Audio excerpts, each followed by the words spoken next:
Okay, I think we're recording now.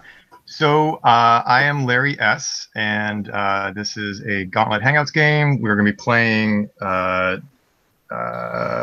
We Used to Be Friends by Jonathan Lavallee. I don't know how to pronounce his last name. And I am joined by three players, just going by the order on my screen. We got David, we got Juan, and we have Leandro. Leandro, am I saying your name right? Yeah, Leandro. That's how it goes. Okay, cool. So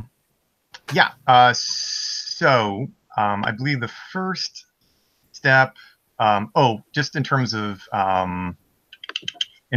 like safety tools. I assume everybody's familiar with like the X card. That's always on the table. Does anybody need a refresh on like how the X card works? No, I'm good with mine. Okay, cool. This is a game that deals with teenagers. So I think like these are high school age kids, I think is the idea. Exploring. There's going to be like an episode mystery, so there's mystery and also maybe some teenage drama we may throw in there. So with that general, I guess the touchstones for this game are television shows like, Jesus, I'm blanking on the name now. What's the one? Veronica Mars, thank you. Veronica Mars, and I think maybe to a lesser extent, Riverdale.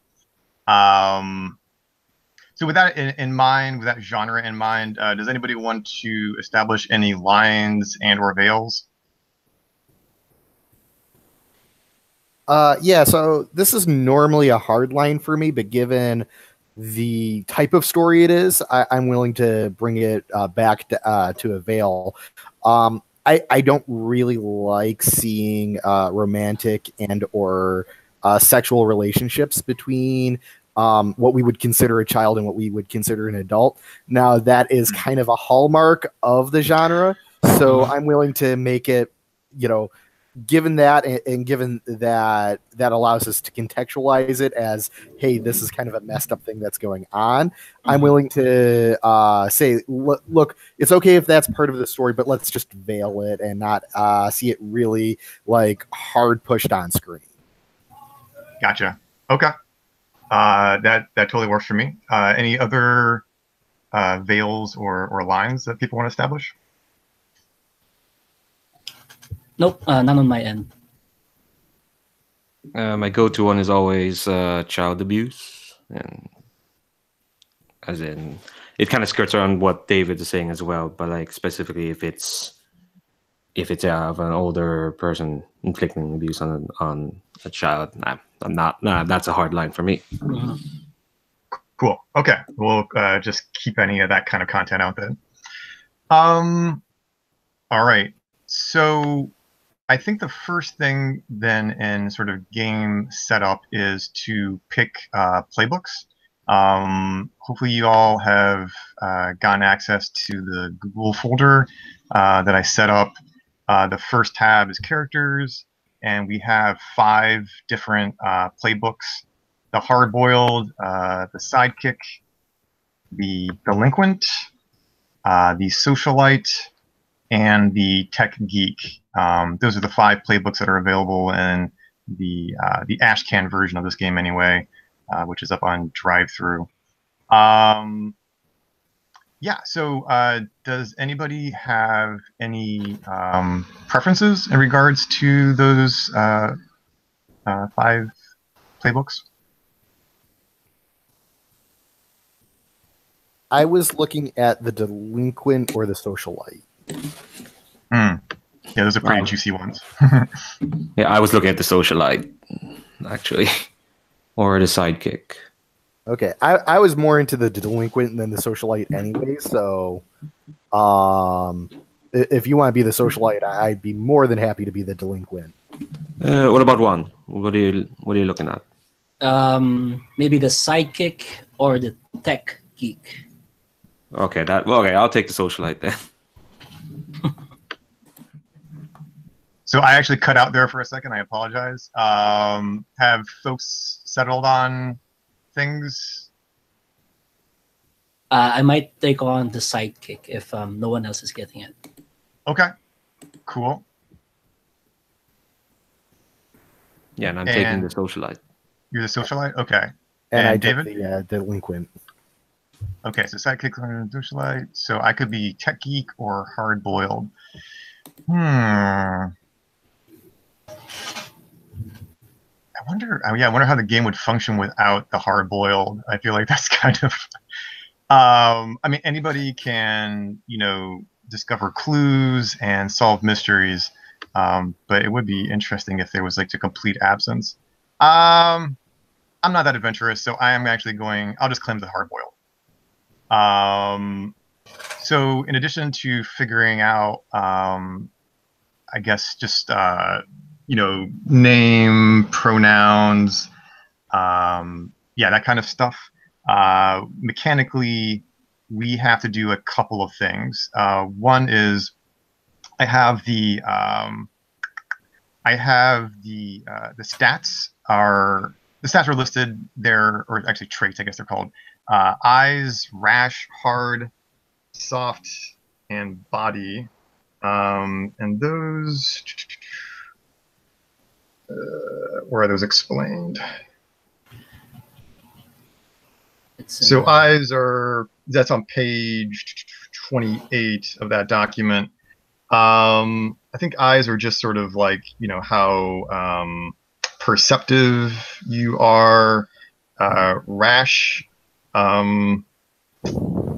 is like when your ability to act boldly, kind of, I think is the idea, without much thinking. Hard is, putting aside your feelings and getting the job done. Soft is being more empathetic, and body is, being like doing physical stuff.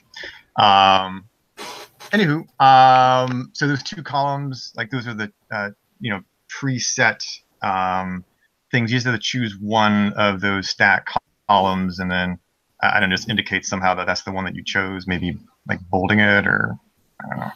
Yeah, highlighting it. Highlighting it, yeah, that's probably better. Just so I don't accidentally look at the wrong list, I just went ahead and deleted the one that I'm not using. That also works. Oh yeah. All right, that's a better idea. Yeah. So which one am I going to use actually? I use this.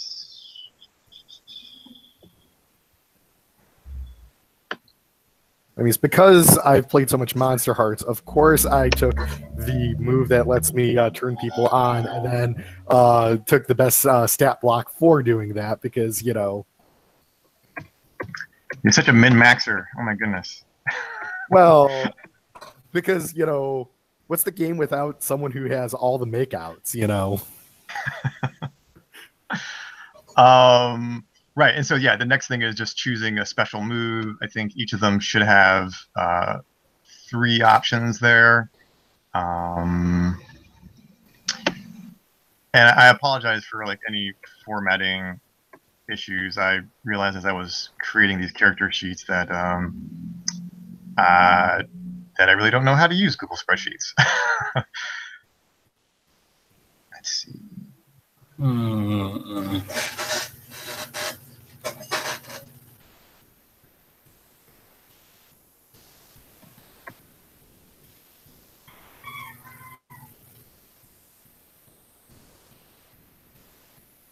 Let's see. Does that make sense? Okay.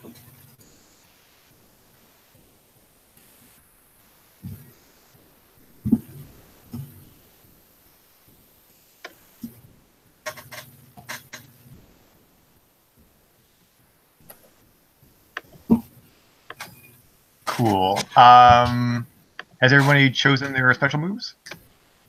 I think it did. I was slow. Actually, I just realized that there was one other thing that we need to do with the stats. So I think this is a little bit unusual, maybe for PBTA type games. But so we have to there are 5 basic moves. Gumshoe, and they're listed right underneath the stats in italics. So Gumshoe, putting it all together, open up, and action. And the last one is fight. It's actually fight, fight, fight, but I figured one fight was good enough. So we have to assign each of those basic moves to one of the stats. And I guess the idea is that like the stat that you assign it to sort of determines the way that you like the way that you do that action. So if you look on page 26, for example, under Gumshoe, there's a box that says how Gumshoe works with the traits, right? And so if you assign Gumshoe to eyes, for example, that means that when you are looking for information, which is the Gumshoe move, that means that you're using your perceptiveness to like notice little details. Whereas if you assign Gumshoe to Rash, then the idea is that you'll pick things up quickly, things that are forced out of people or access to places that you shouldn't be. You push and push and push and prod and find out what you need. So yeah, when you make these assignments, I guess ideally when during play, we'll try to actually make that matter in the fiction. Does that make sense? Yep. So once they're set, they're set. Yeah, and then it's fixed.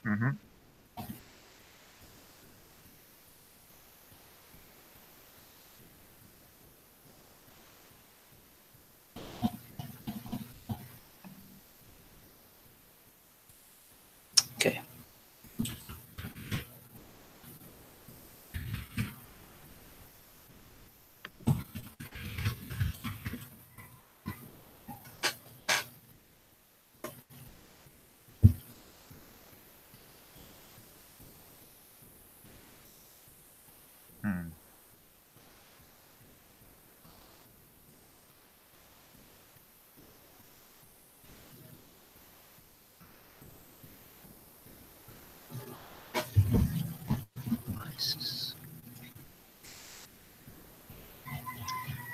Some of them are pretty interesting, actually. So, like the idea of assigning, like putting it all together with body is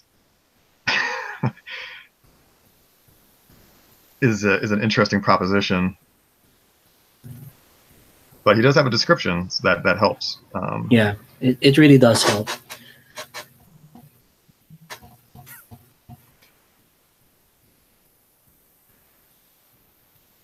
Actually kind of intriguing to do it that way. Yeah.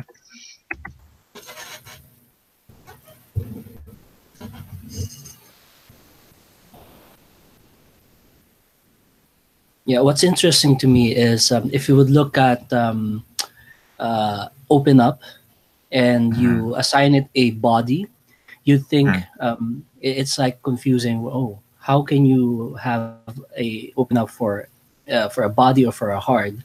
But this text actually tells you, it actually gives you an idea on how it would work out. Really cool. Yeah, yeah. I actually don't think I fully appreciated how interesting some of these linkages are. Some of the more counterintuitive ones. Okay.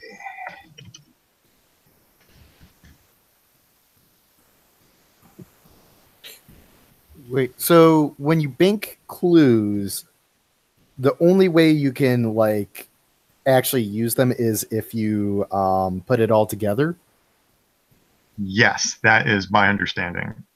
So it's a really interesting and also slightly counterintuitive procedure to me that I'm very curious to see how it's going to play out. But the Gumshoe thing like literally just creates the clue, as I understand it, and that clue at the moment of creation is unattached or unassigned to any particular suspect, which is why they have this advice about making the clues relatively abstract, right? So that they could be assigned to potentially multiple suspects.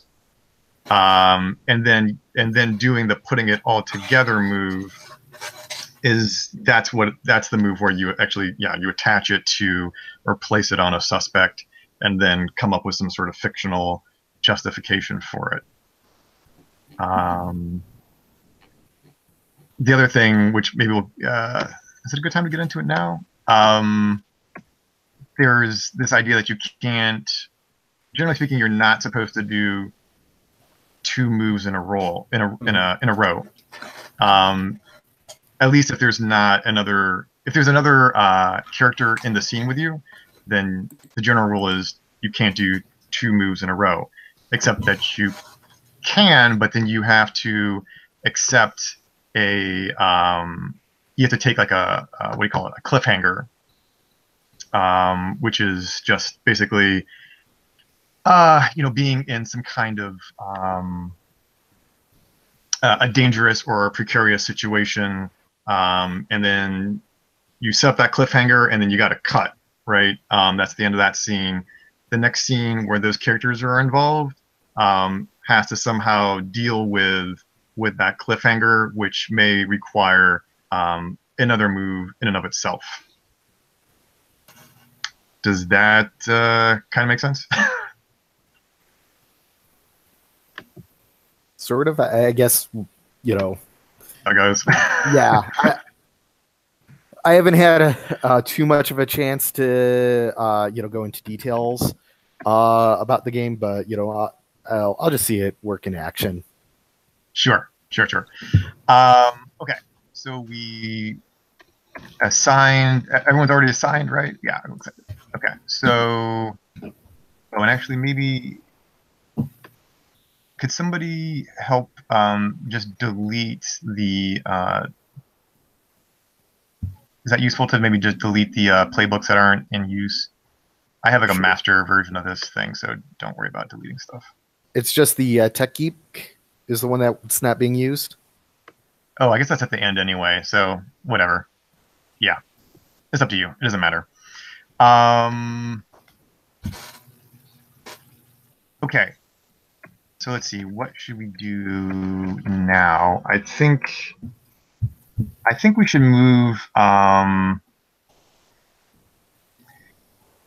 I've been thinking about how to like manage time. Like, there may be some things that we're not going to be able to get super deep into. One of those might be personal mysteries. We should talk about that in a sec. Why don't we actually go about creating our neighborhood? That way we'll have like more of a context, and then we can talk about some of the other things in the setup process.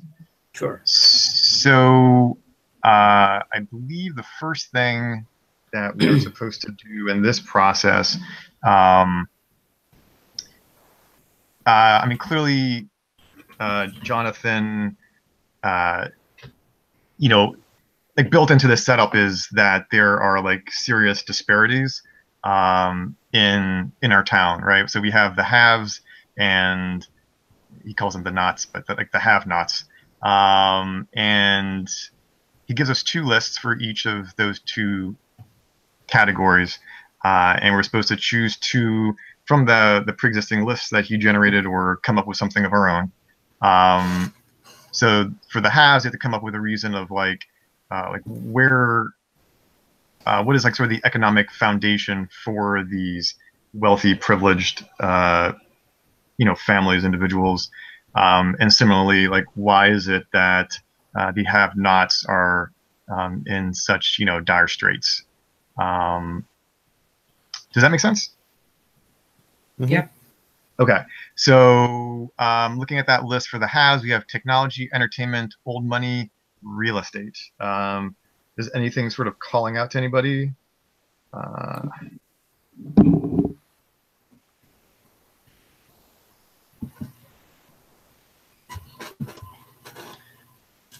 I'm thinking something like old money, just because Yeah. we could set it up as a very old town with lots of history, something like that. Cool. I think it would be cool to have like this old money and also this technology, and like you know, you see how the two blend, and it's like, well, there's kind of two types of halves. There's the ones whose parents do something cool in tech, and there's ones whose parents are just rich because their parents were rich. God, like the two most insufferable poles of rich people. Yeah, we could. Yeah, isn't it? When it comes to technology, there's a old money and new money. And when you say new money, it's all about technology, the big tech moguls like Facebook or whatever fame, something like that. Right. The new money guys are like, walking around in hoodies or whatever, and maybe the old money people like turn their nose up at that. I think there's some like weird interactions where sometimes like this old money person is actually like the huge investor in this major tech firm. So like they're it's kind of like this weird blending of like love hate. Sometimes like the old money pretends to be like they're into the tech. Sometimes the tech people pretend like they have old money or they're from the old money. It's God. Yeah, I dig it. So if we have old money, I'm trying to think. So does this mean that our town or city? I mean, it's not like a new. It's like an older sort of. It's an older place, a place with a lot of history. Yeah. mm-hmm. Yeah, Okay. old place, but with a new influx of new companies setting up there. Do we want to say anything more about the technology that is, underpinning these tech richies?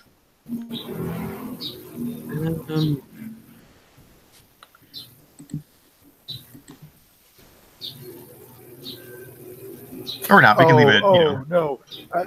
To make it even more insufferable, this is totally cryptocurrency. Oh my god, that's great. No.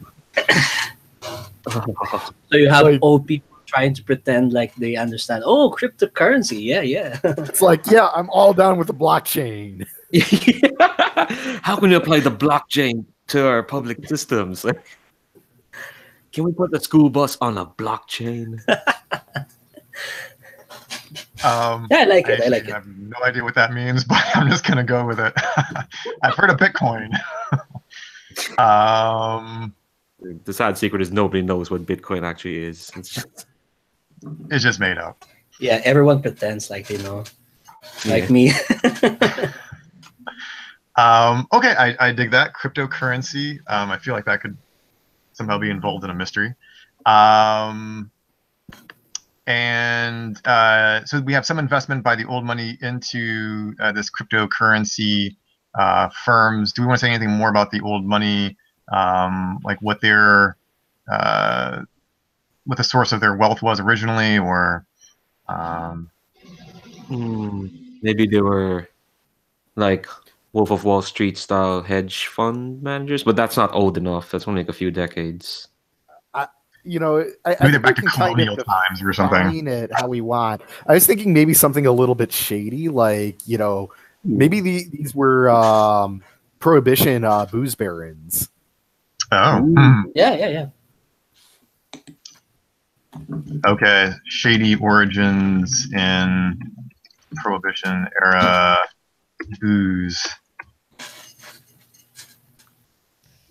Yeah, they're totally the Kennedys. Yeah, definitely the Kennedys. Nice. Okay, I think that works. Why don't we move on to the have-nots? In this list, we have only shit jobs. Lots of debts, lots of vets, as in veterans, single major employer.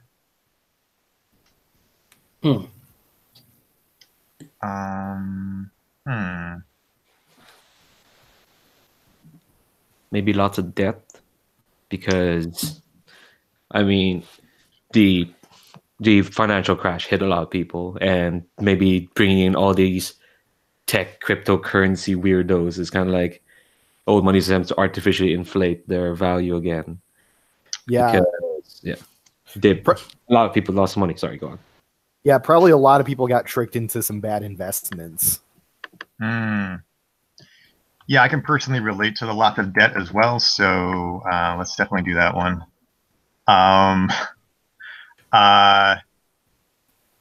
guess this is on the list. I don't know if we had to put on the list, but I was thinking, you know how a lot of cities are giving these tax abatements in an attempt to attract capital to their cities. I wonder if that's maybe part of the reason why at least parts of the town are like pretty shitty, because the tax base is like, you know, not as fleshed out as it ought to be, because these corporations don't have to pay taxes. Sorry, that was a little bit of a rant. Yeah, yeah.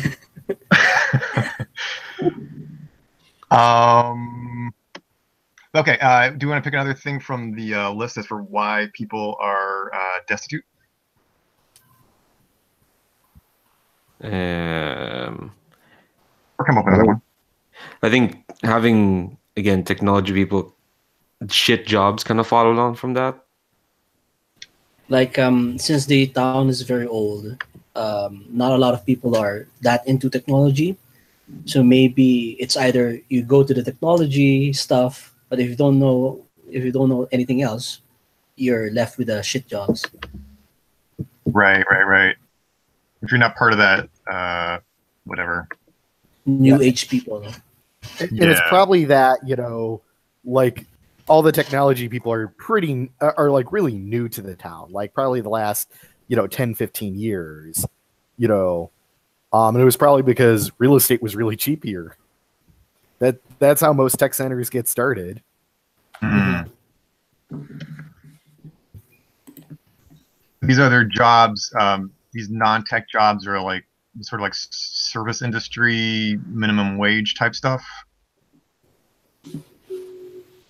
Yeah, I was thinking more like utilities, like janitorial stuff. Mm-hmm. Probably construction too. Mm. Mm.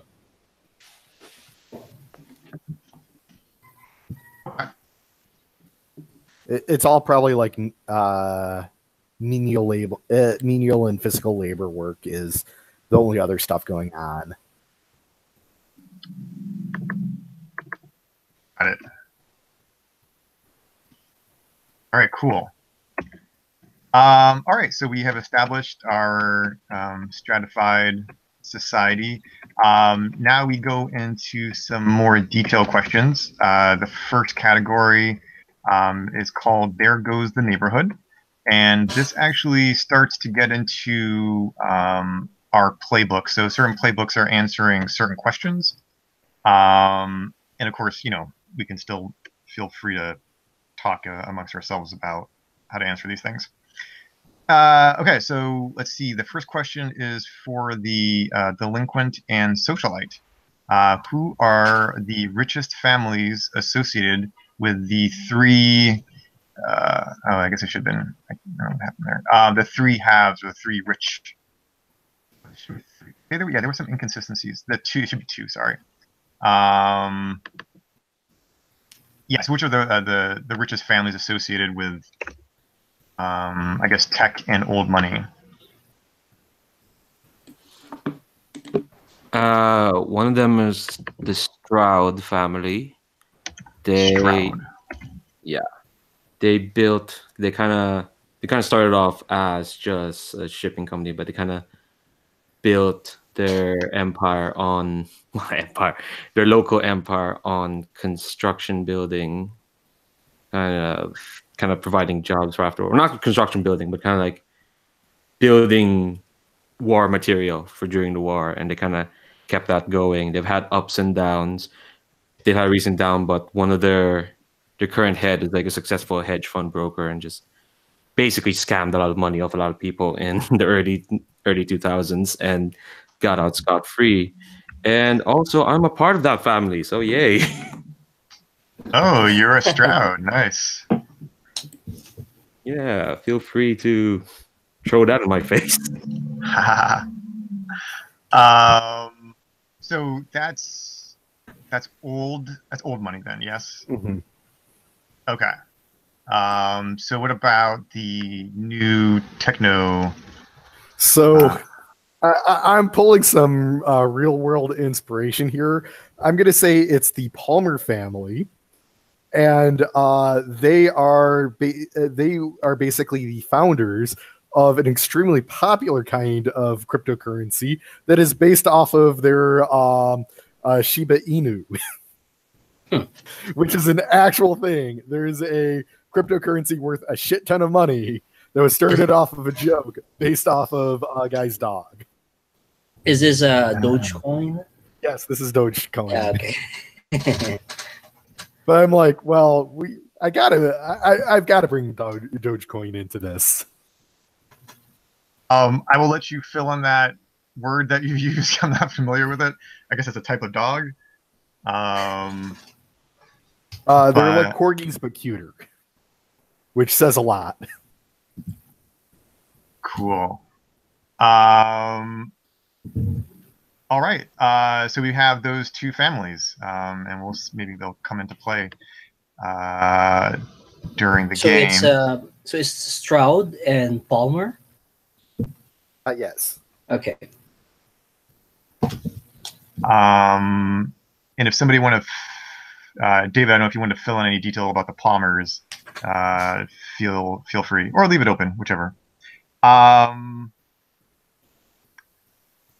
Let's see. Okay. Oh, and I should make these like wraparound cells, I think. Okay. This question is for the hard-boiled, which is me. Who is the local detective? Huh. I guess that means there's like an adult like PI. That's how I'm interpreting it anyway. Yeah. Let's see. I think it's gonna be like some kind of like.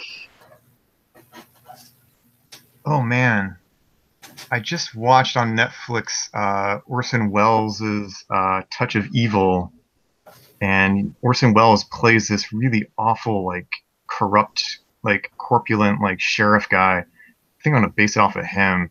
I can't remember what his name is in the movie, but we call him James. Do you want a name, a last name? Yeah, I'm really bad with Mackey. James Mackey. Oh, damn. Yeah, that's perfect. Yeah, so he's like an ex-sheriff.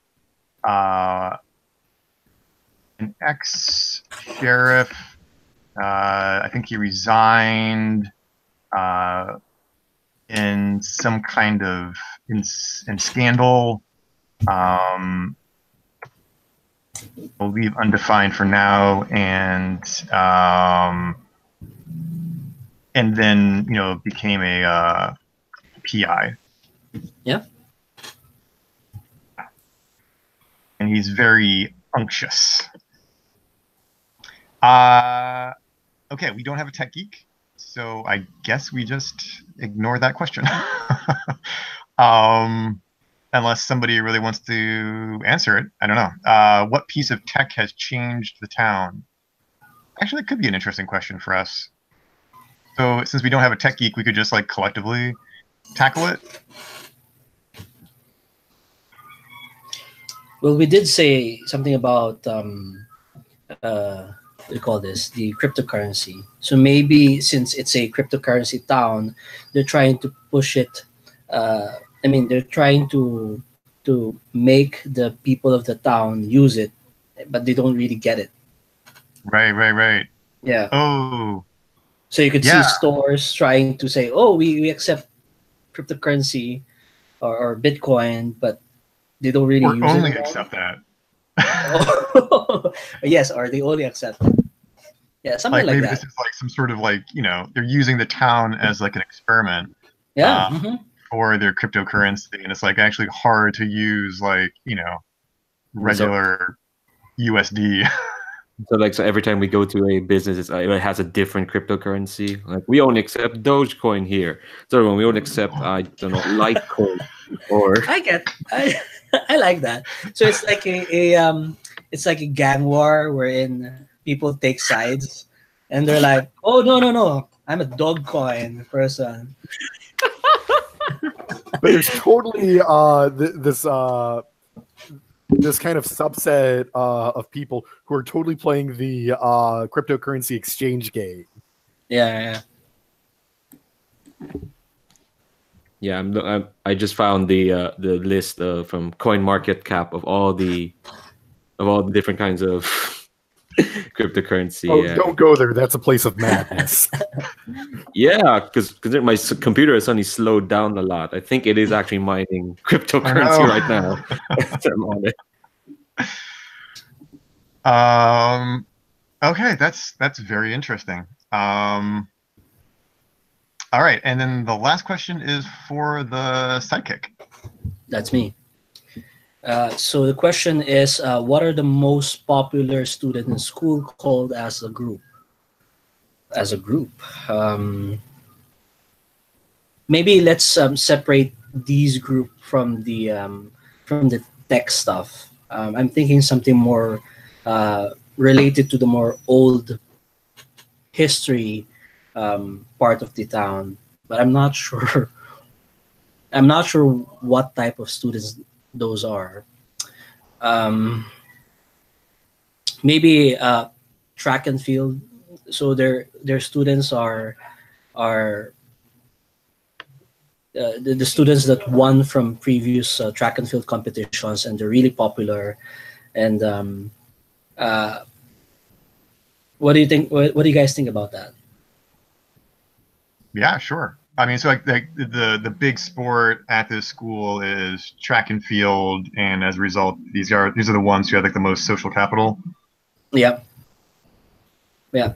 So Okay. what are they called as a group? I don't know what. The runners or something. That's I need to come up with a more creative name than that. The pasta pound.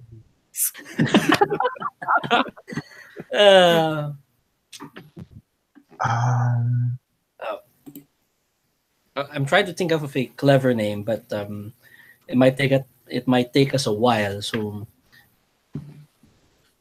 I mean, it doesn't necessarily have to relate to the activity of track and field, which maybe something simple like tracksters or something. It sounds corny, but I can see those students like saying, "Oh yeah, I'm a proud trackster." Yeah, I can dig it. Yeah, track and field. Right. They like do they go around in like their, I don't know, track uniforms or something? Yeah. And like kids really want to be part of the of the they don't necessarily have to be in the team, right? They've also included like a fan base or something. Like you're still part of the group even if you're not running, or you're not attending the competition, or you're not competing in the competition. So I think if you're not like, the easy way to get to be part of the group without being actually on the track team is if you if you throw the track team parties for them. Like, or you supply the booze or something along those lines. Like, if someone's like old money and they have access to steal a bunch of booze from their father's distillery, yeah, they're totally in good with the track team. Yeah, sounds great.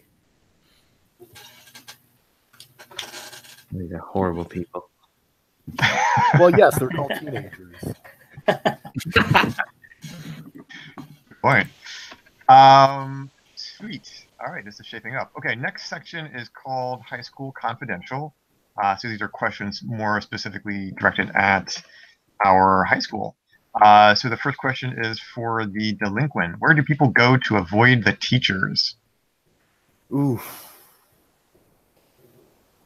So I think that the school had a pool, but the pool is no longer in use, like it's not in service. So it's been completely drained and it's supposed to be completely locked up, but all the cool kids know how to sneak into the old pool. So they actually like hang out like in the pool.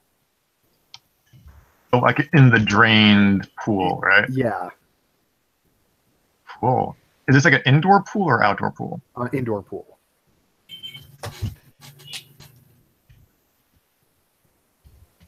Nice. Use currently drained. Be an interesting location for a scene. Yeah. Another question is this pool hangout?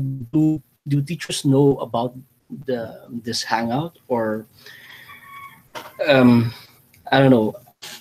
The reason why I ask is because I want to find out if teachers can actually access the place, or is it really a secret? So I think most teachers who've been there for a while know that kids do it, but the teachers themselves don't have the keys to get into the pool area. And they're not going to like go ahead and like crawl into the spaces like the students will. Or however we sneak in. So it's a real pain in the butt for the teachers to actually patrol there, and then the people who are supposed to patrol it, like the security, just never do.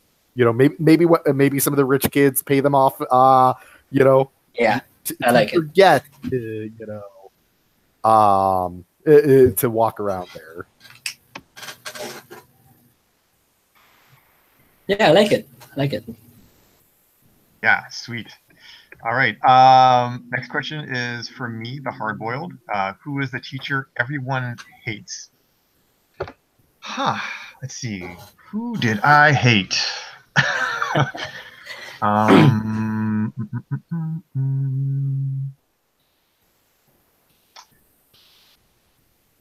I'm gonna say, yeah, I had a world history teacher who really sucked. He just like made us read from the textbook, and yeah, just totally did not give a shit about actually imparting any information.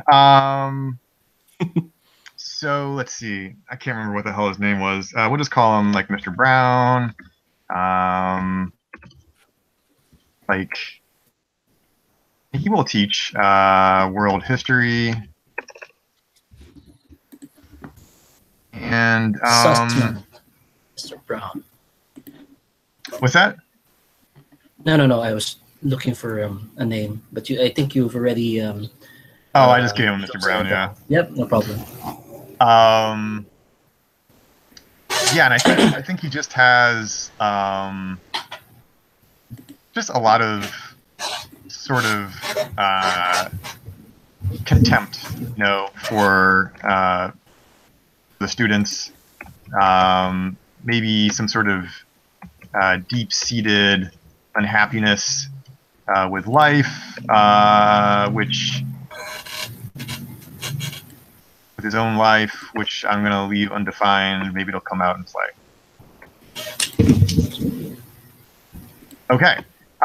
Next one is for the sidekick. What's the most popular thing to do at school? Okay. I'm thinking I could tie this up with the sports motive that I've discussed a while ago, as well as the hidden pool that that kids used to hang out with. And I'm trying to think up of a good activity, but I guess I don't know, maybe something like they have a TV there that they installed, and they're like, I don't know, they like doing betting matches. They bet on matches, so So it's becoming like a thing wherein people will come in, they bet for the match. So it's um yeah, they bet on sports stuff, or I guess. Okay. So You mean like yeah, professional matches that are being broadcast on the TV? yeah, I guess so, yeah, something I like could see that. them betting on pretty much anything. I could see them like betting Yeah, on yeah, League of Legends matches. Like, yeah, that could work as well. Yeah. So something like since they have a safe place wherein they could do pretty much whatever they want. There was this one student that's like I was really into betting, just kept on telling everyone, okay, I bet you this, I bet you that, and it became a thing like wherein people are really used to. And since people have the money, they don't really care about it. Yeah, like betting, gambling, ring Yep, gambling. in the old pool. Can't you use pools to like? Don't the skateboarders sometimes use like drain pools? Could they bet Yeah, I was on? thinking about that. But usually pools in schools are not the rounded type, so they can't really Uh, skate there.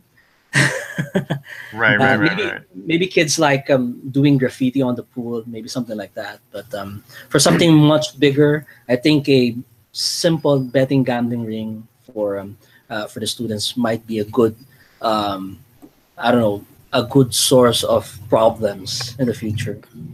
Yeah, I, yeah.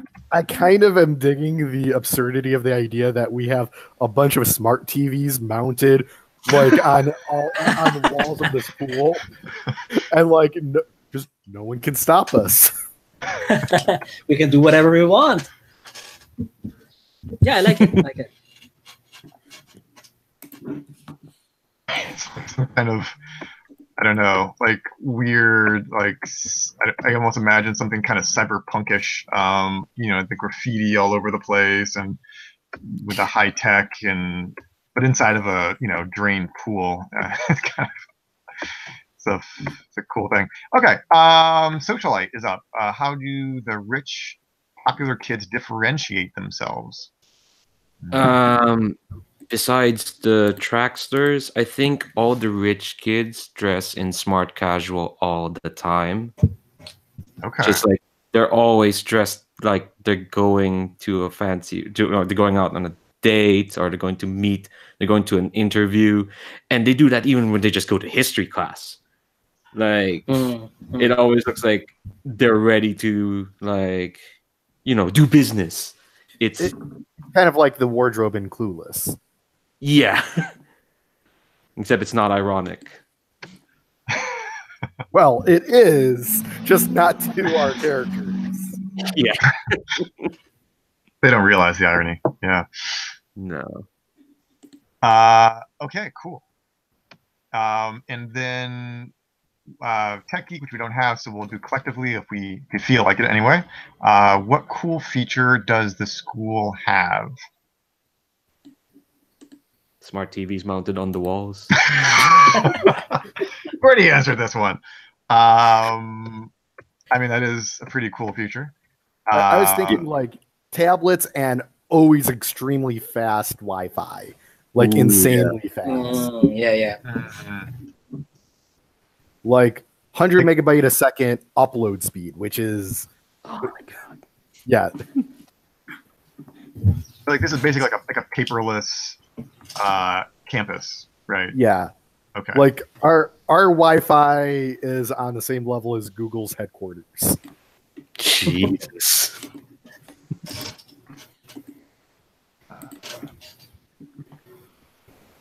Cool. All right. Yeah, I can really picture this place. This is neat. Okay, and now we're going to answer some questions more generally about the town itself, I believe. So this section is called Where You Live.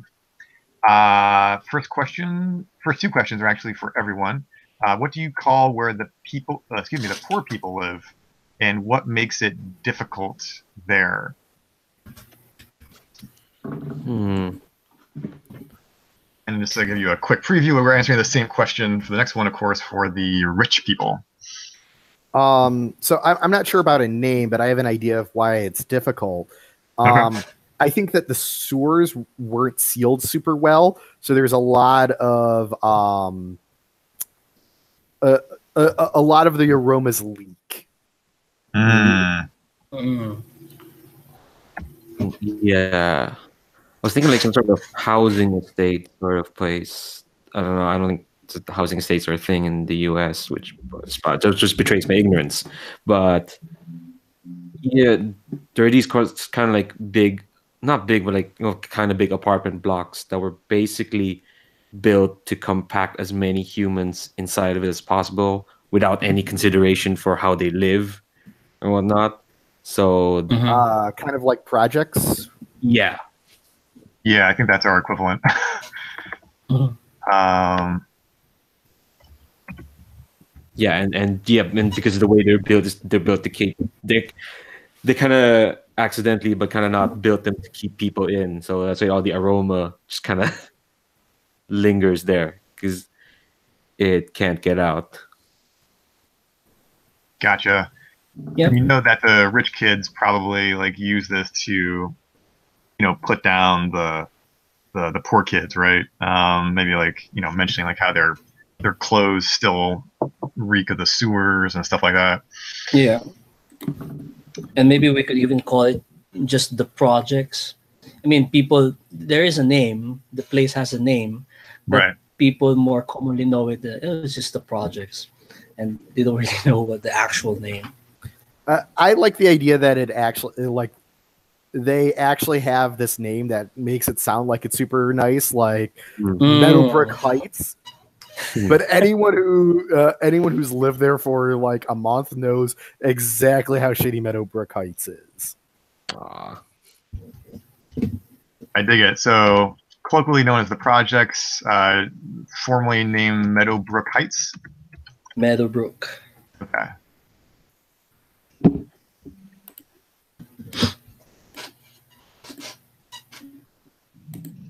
All right. So same question, but for the Richie Riches.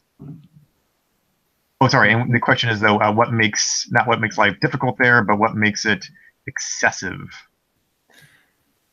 Ooh. It's definitely a gated community. That's true. I don't know what the name. Something Grove. Is it the security then? Like, is excessive? Like, are we talking like watchtowers and electrified fences, or? I think no, because that'll make these rich folks feel like they live in a camp. Yeah. Right. I think what's excessive is not a single home is less than 4 stories. Okay. So just the size of these houses. Yeah, they are. Everyone lives in a McMansion. Yeah. Yeah, and they're all these like, and it's a weird mishmash of like some of them are old, but some of them are like just glass nonsense. They're like, what if Apple designed a McMansion?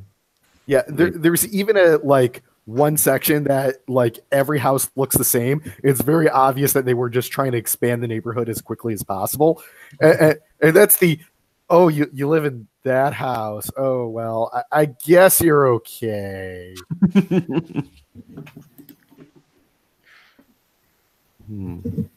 should we call it? Cool. Yeah, well, we had to come up with a name. Yeah, Something leafy. Leafy. No, Evergreen. Evergreen. Yeah, Evergreen. Or evergreen. Evergreen seems fine. Just evergreen. The grass is always green there. Okay, cool. So those were the two collective questions. We have a question for the delinquent. What's the secret hidden spot in town? Ooh.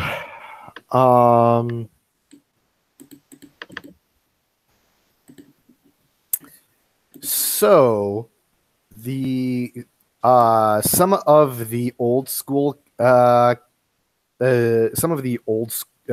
old money kids basically discovered the booze smuggling tunnels that go to a secret distillery that has been abandoned. And actually, if you know where to look, you can find some really old booze. Yeah, sounds nice. That's cool. Good callback. I like it.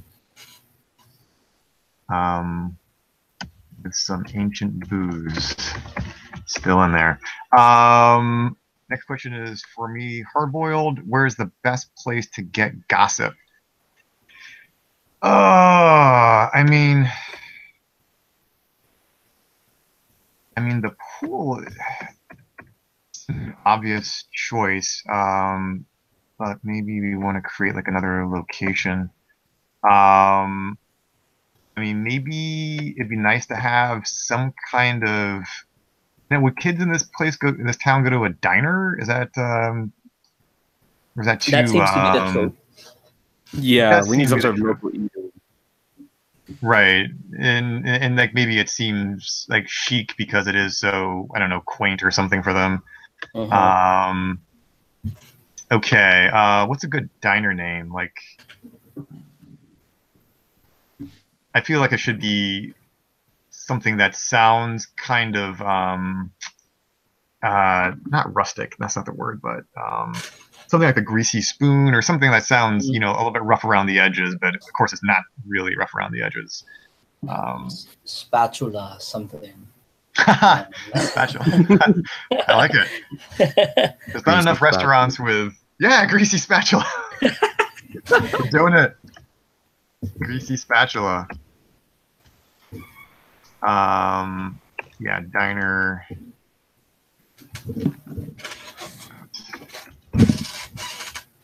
All right, a lot of good gossip there.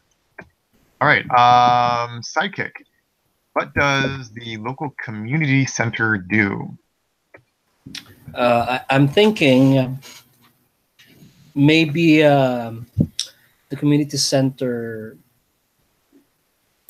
normally does tech talks just to inform people about the new technologies that they need to use. So they have presentations that they always do, something like that. So the tech people actually have, I don't know, used up the place, used up the calendar. So it's all about tech talks from day one to up until the end of the month, something like that. And in particular, trying to is this how they kind of propagandize the cryptocurrencies that they're pushing? Is that part of it, or is it more general? It's more like teaching people, educating them, because we know, I mean, as we have established that the people here are not that into tech, so they're not really that knowledgeable in it, and this is their way of actually educating people. But to their dismay, not a lot of people are actually attending. Maybe one or two or something, but there aren't a lot of people who are actually interested. Maybe business owners who are forced to actually use the cryptocurrency payment systems. But aside from that, there aren't a lot of people. What do you guys think? Yeah, that works for me.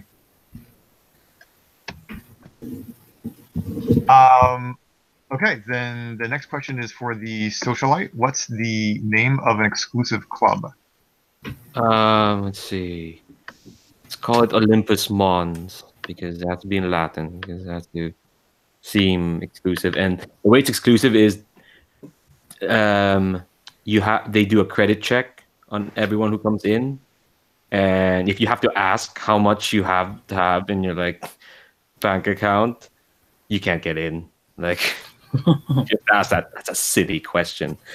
So yeah, only especially now, and this is a fairly new club. It came, I think, with the new money because now they have the technology to figure out how much you're worth. So it's fairly new, but it's ready to talk of town because only the most successful people get to go in. Yep. Nice. It's called Olympus. And what was the second word? Mons? Yeah, it's How do you named spell after that? MONS. It's named after the tallest mountain in the solar system. Interesting. I did not know On that. Mars. Yep, I learned something new. Yeah, it's on Mars. Yeah. Sweet. That is a very cool name. And then if we choose to answer this, we can. This is supposed to be for the tech geek. What problems have technology caused in the city? What problems hasn't been caused by technology in this city? I was gonna say, like, we've kind of already answered this, like with all the warring cryptocurrencies. Yeah. Is that I think that's probably enough for this, right? Yep. Yeah. Warring Cryptocurrency problems. So currencies. Yeah, that's huge. Okay, so I think that is. Oops, shit. I just I'm dragging it all over the place. I think that is all of the setup questions for. I mean, like our social and physical environment, anyway. The next thing that perhaps we should consider. Let's see.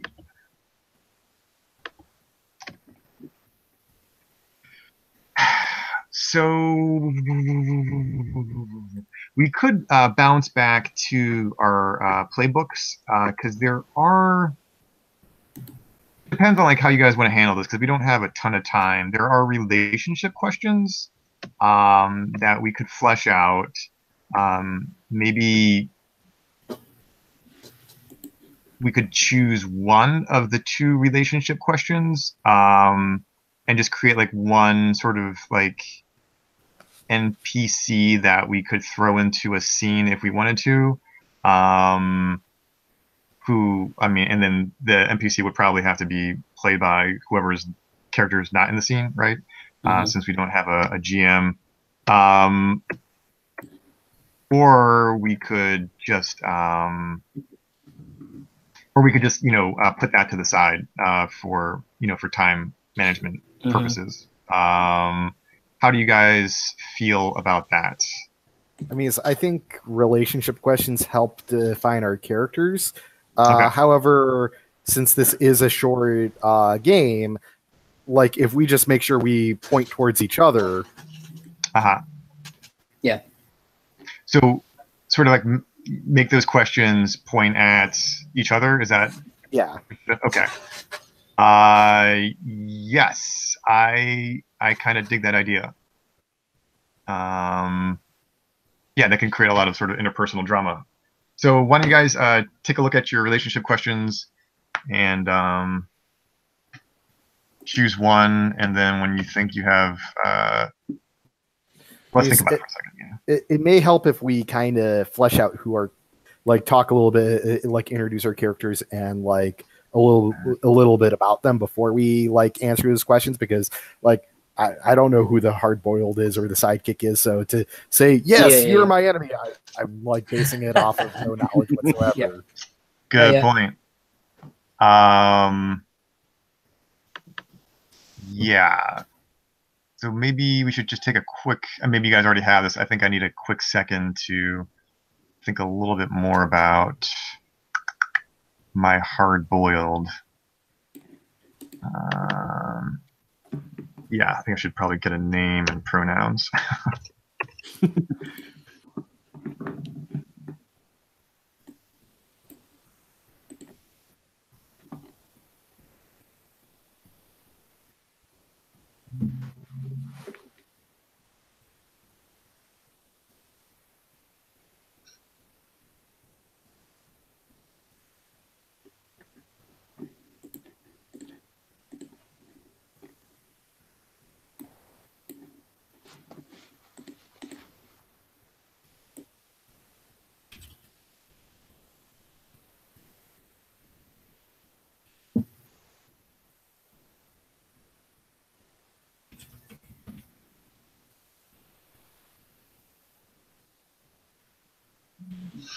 Hmm.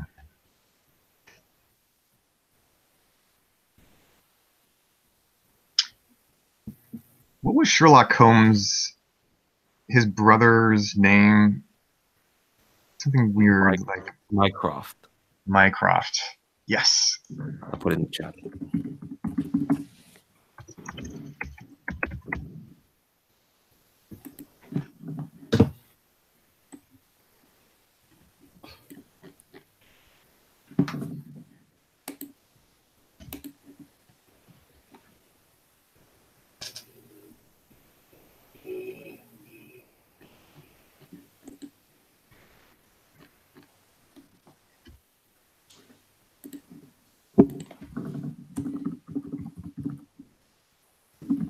Okay.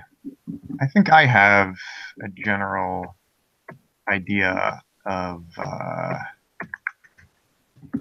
character. How is everybody doing? Yeah, No rush. Yeah, same I here. I'm good. think I'm sorted. I have a general idea anyway. Cool. All right. All right. So I guess the Hardboiled is the first playbook, so I'll go first. So the Hardboiled is named Mycroft. He uses he/him pronouns. I'm thinking that I'm totally ripping this off of This American Life episode that I just listened to, where this teenager basically decided that kind of like assumed that's like this British identity. Oh shit, I can't really do a British accent. Oh well, I'll try it. Because I guess he was like getting bullied in school, and he saw some like British TV show, and he just loved like how sort of cool and aloof like these British characters were, and just latched onto British culture. So I'm thinking like my guy has done something similar. I think he's pretending. There's gonna be, I haven't figured it all out, but I think there's like some sort of ruse where he's also like hiding his sort of like working class roots. So for somehow like people don't really know where he's living, or he's pretending to live in some some fancy place that he doesn't actually reside in. But yeah, he's kind of cool and aloof. My best stat is my hard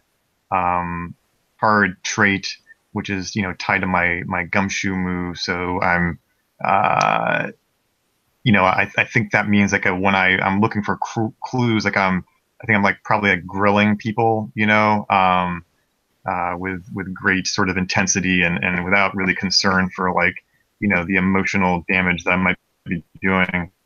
Yeah, and then like my special move is hit him fast, make him uncomfortable, right? So when you fast talk your way into some information, place, or past someone, roll plus eyes.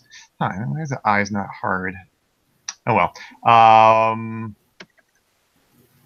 And yeah, I think that's going to be about it for right now. I think probably he, as part of his British identity, maybe he has like some weird, in addition to a fake British accent, I think he maybe has some other like strange affectations. Like, I don't know, he insists on like having tea, like periodically, or I don't know, maybe he'll even have like I don't know if I was going to think about like a pipe or something like that. I'll think about affectations. But yeah, that's Mycroft.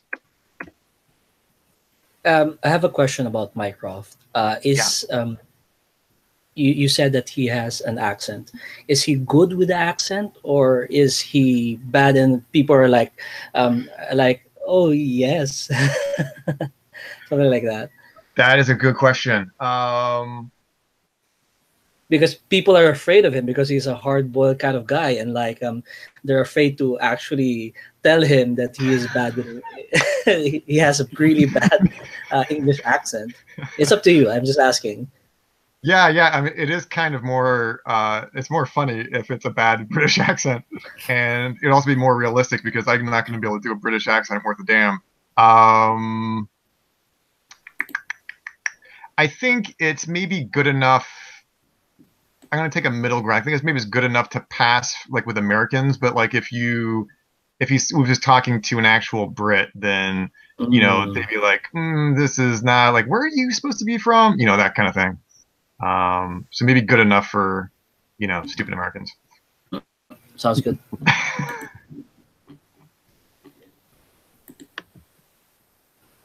So I guess the sidekick is next. Yeah, no problem. So my character's name is Jake. He uses the he/him pronouns, and my idea for him is I want him to be part of the school newspaper, and he's the kind of guy. He is the guy who is like a mystery geek. So he's been reading all of those mystery novels, been reading a lot of been watching those shows, and if you could enter his room, you'll see in his room like a board wherein there are connections like that, because he is part of the school newspaper. He thinks that he is a good detective, but that hasn't been proven yet. So he hasn't really taken on any cases before. So yeah, so I think that's he's a good person. He likes to help people, but yeah, he's that kind of person. So if he wants to know more about a certain thing, he does what he thinks is best, especially to get the truth, I guess. Yeah. As for the traits, I've placed traits for my eyes, and he's a big softy at 2, and a body which I think is more like he is still a man of action. If he wants to get something, he goes out of his way to actually get it. As for my special move, those are called dimes. When you help someone investigate their personal mystery, roll plus soft. Now, we haven't really talked about how we'll handle personal mysteries, so I'm not sure how this would work. Right. Are we still going with the personal mysteries? That's a good question. I think our focus out of necessity is going to have to be on the episode mystery, because like that's like each session is an episode before we can like really wrap up the session like we're supposed to finish the episode mystery, and then working on personal mysteries is necessarily going to slow down that process. So we do have to like sort of figure out like, are we going to do personal mysteries like at all, or just sort of? I don't think we're probably going to solve anybody's personal mystery in this installment. So what do you guys think? Do we want to like sort of include them a little bit, or just leave them out entirely? I mean, I'm fine with leaving it out entirely, and I could just choose a different special move wherein that could benefit us more. I kind of like at least we pick one, so maybe that'll help further characterize what our character's place in the story is. Or maybe we could just have one personal mystery. One person would have this personal mystery that all of us could help with. But that the thing would be is faster. Yeah, but I don't want to privilege one person's character. Yeah. Anyone. All right. So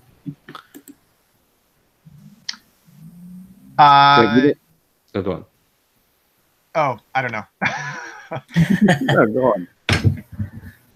I have no answers. Yeah, this is tricky. I think I kind of want at least we all pick one. Well, we don't have to concentrate on it. I think maybe something quick. Yeah. Yeah, I like having at least having the personal mystery in the background, even if we're not going to actually do much with it. Just because that gives the character a lot of flavor. Yeah, and No problem. when we're investigating the episode mystery, there's going to be some clues that might not fit in the story we're telling, so we can't just bank them and say we'll put them into whatever anyone else's personal mystery. True. Okay. Okay. So Juan, it's up to you whether or not you want to, knowing that the personal mysteries are going to be sort of a side, a little bit, secondary. Do you still want to keep that special move or switch to something else? It's up to you. I'll think about it. You guys can continue forward, and I'll think about it some more. Cool. So next, are you done with your introduction, or do you want to? Yep, I'm done. Thank you. So yeah, Delinquent. Yeah, so I'm playing Abby. She is totally like the rich kid on the track team that is rebelling against fucking everything. But she's really fast and pretty rich, so like people aren't really reining her in. Like I posted a picture, and yes, this is how she comes to school most days, including the "Suck My Cervix" T-shirt. Because yeah, that's too awesome not to do. Yeah, she.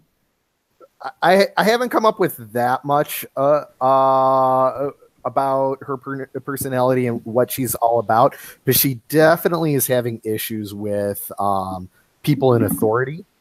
So her good stat is body, because she's on the track team, and that's why I put her on the track team, is because I want to have choose the high body stat. And then her move is I'm up all night just thinking about myself, which is basically just turning people on because, I love Monster Hearts. So, of course, it's not a Gauntlet game unless someone tries to turn someone on. I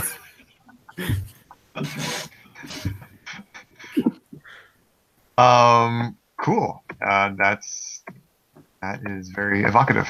All right. The socialite.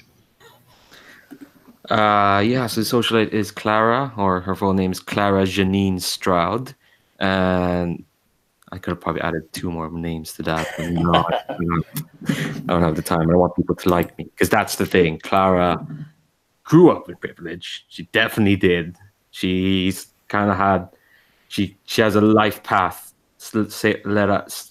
put out in front of her. Not really much of life, more like principles, as in, because her dad made out with millions of dollars from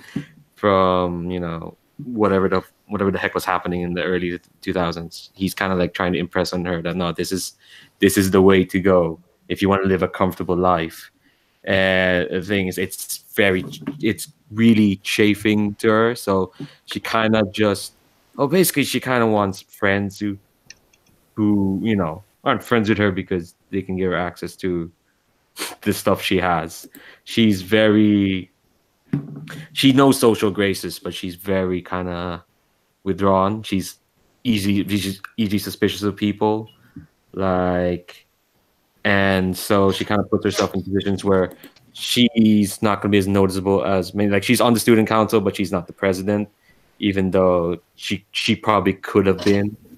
But she's very much like someone who wants to connect to people in a proper way. That's why her high stat is soft. But also because of her expectations, she was kind of forced. No, not forced, but like social pressure kind of made her do stuff. Like, she joined the track team. She was a part of it for a while. That's why also her body's also pretty decent. So she kind of like has all that trappings of being a very popular girl who knows everyone, and she does know everyone, but she doesn't really know them. So she's kind of like looking for an excuse to not be Stroud, or Clara Janine Stroud, or Clara Janine Alexandra Stroud. There we go. I'm going to add that name there. Throw in a Kimberly in there as well. Oh, Jesus. Yeah. Clara Janine Kimberly. I mean, you can really just go into the tropes and add a Heather there too. Oh, Jesus. I'll think about it.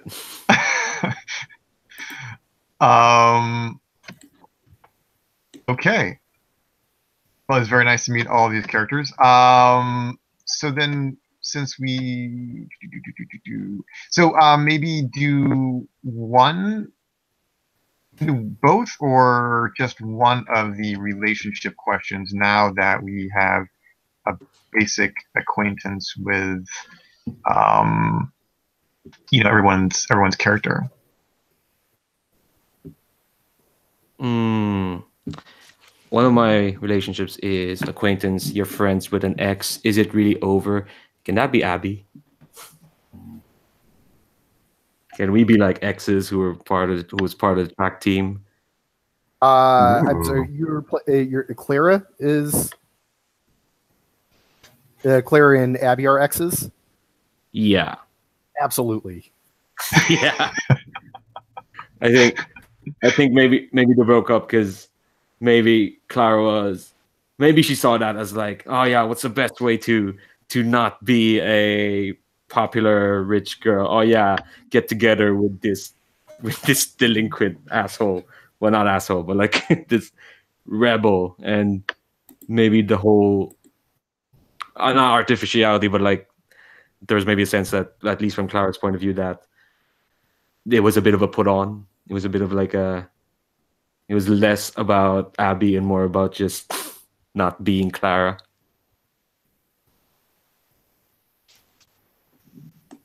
Yeah, sure. It was basically you went on to the relation. You were in the relationship to rebel, or to try to rebel, and it ended because you're not so great at rebelling. God no. Her idea of rebelling is not wearing a blazer. There we go. Or maybe adding a pin to her blazer.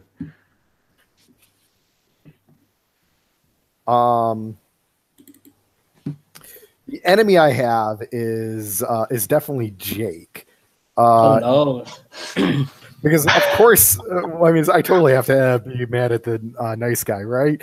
I think that on one of your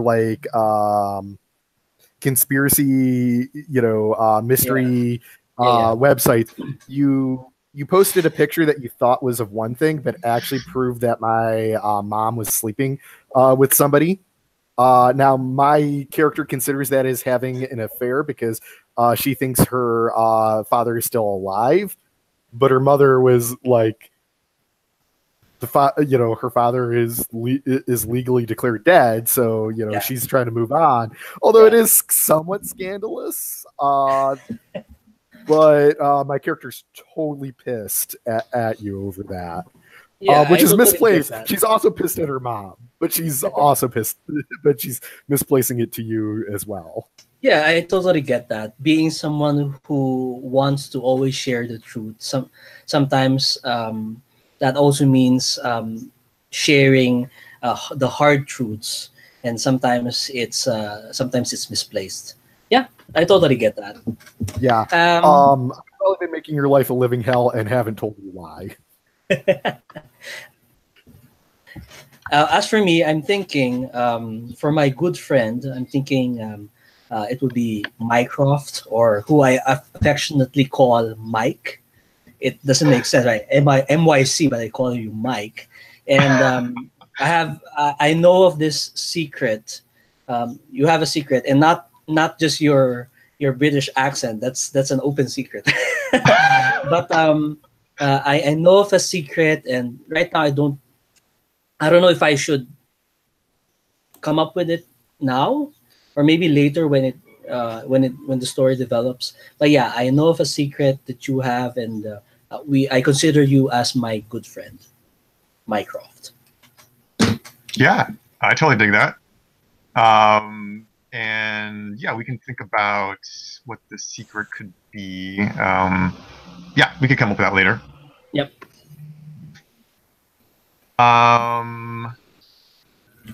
So I'm thinking maybe someone. So, and my enemy question is: someone ruins somebody's life. How? Since I'm working class, I don't think it's directly me. I mean, I think maybe something with my. I think maybe like one of you rich kids. So maybe Clara. Like did either you or maybe your father like somehow like tanked my father's like fired him from his position.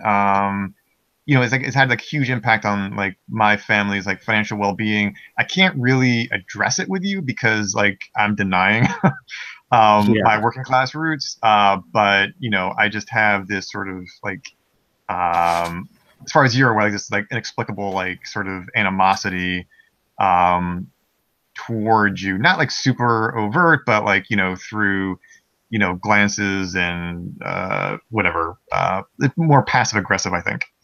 I'm trying to think what my father did. Maybe because your family is part of the Nouveau Riche tech tribe, right? Claire was old money. I think Abby is new money. Oh, okay. Claire is old money. So maybe I have a shitty older brother who's trying to get into new money, who's buying up like maybe businesses, who bought up like a business where your dad worked and started taking layoffs or cutbacks or whatever that means. Yeah, that sounds good. Okay, so you're right, Clara's older brother. I'll fill that in. His name is Peyton. Peyton. Oh god, that's the douchiest name ever.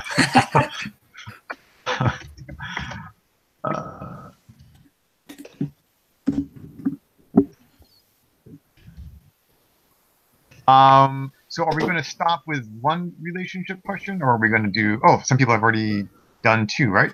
Yeah, I added a second one just to help close in some of the relationship triangles because I think that really helps with the game. Sure. I decided that Mycroft is a good friend and that you look up to me because I've rejected using our parents' money to define ourselves. Oh, interesting. Cool. Cool. Yeah, my other one is just someone hates you for your family. I think I know who that is. Crap,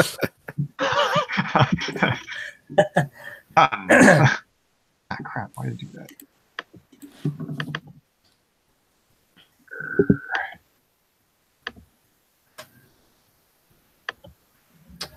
As for me, I'm trying to think up of someone to put in my rival. Someone resents a friendship I have. Who and why? And I'm thinking it's Clara, but I can't think up of something. I resent your friendship, Abby, yeah, maybe. Who do you want? I mean, whose friend do I have? That yeah, who do you? Yeah.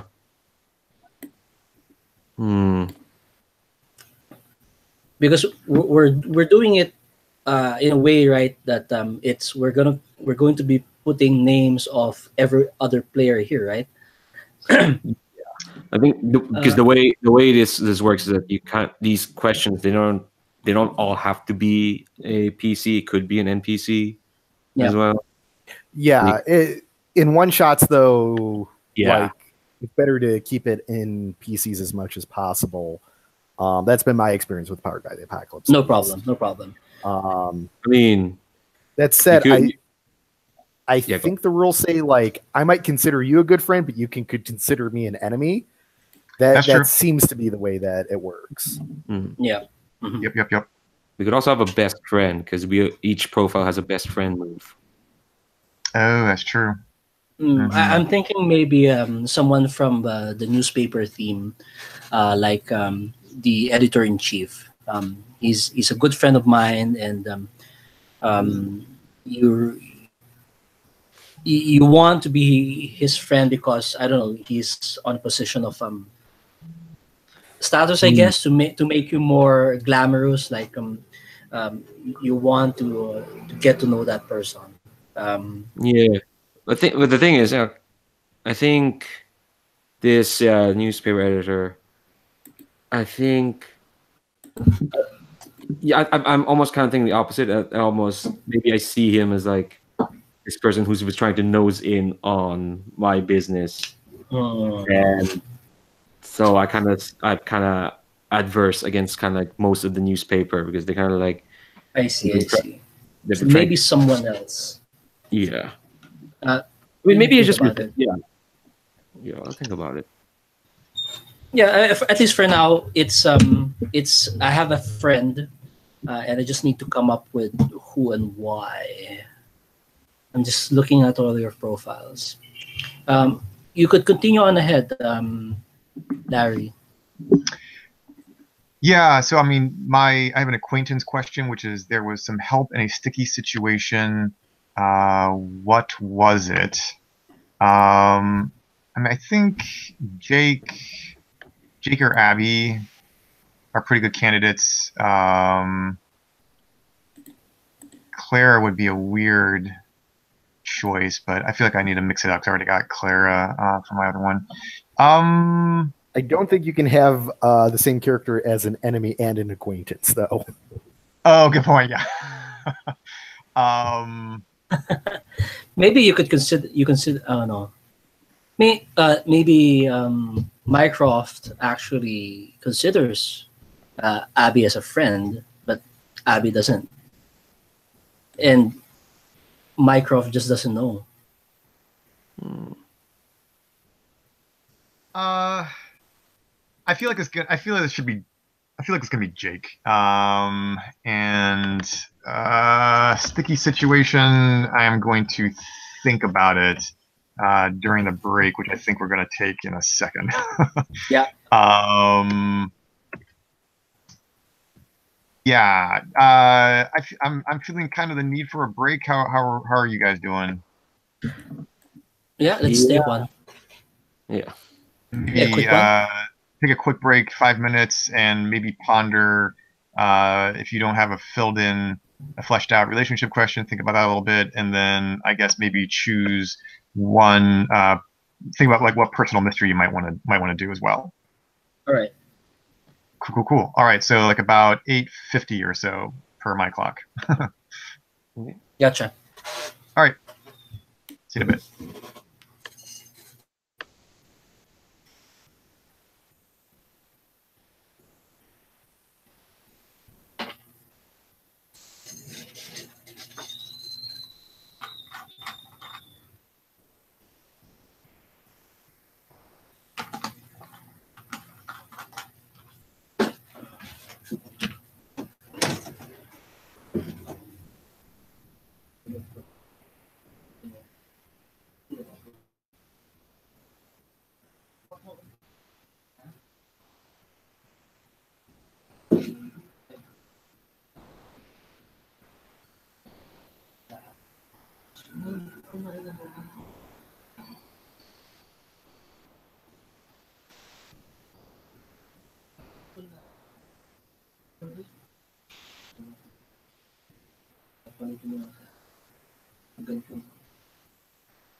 I like that Abby has Clara as a best friend, but Clara has Abby just an acquaintance. That's cruel.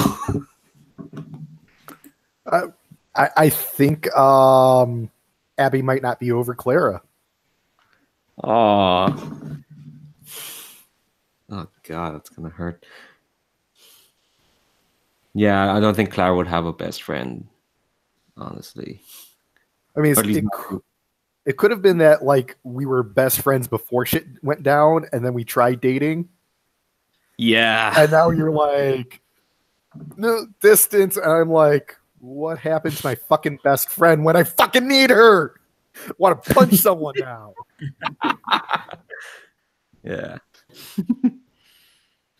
As for mine, I think what do you guys think about this? So as my rival, I'm thinking I placed Abby, and my thought is I was able to interview the founder of the tech company and became friends with him. And since you guys mentioned a while ago that Abby was more with the new money, it's like you kind of want to befriend that person, but you can't. What do you guys? What do you think? Maybe you're like in good with my mom, and Oh, that's not making it any better. I like that. I like that. All right, let's do that. Which is odd because you exposed her relationship as her affair as well. Yeah, I think we could work with that. I tried to befriend your mom to get more information, and Oh, I think I've got it. Maybe like the whole scandal broke, and like my mom was super cool about it. It was like, no, I don't blame you, and like yeah, actually invited you over for dinner, and that really pissed me off too. And you were like, and she even offered you an interview for like the school paper and shit. yeah, I like that. I like that. And All right. like it's just continuing to be like a sore spot for me that Like your mom saying good stuff about me, even though the scandal broke. yeah, because it's just more of the betrayal. Like you're just adding to my mom's betrayals. Yeah, I like that. I like that. All right, let's go with that.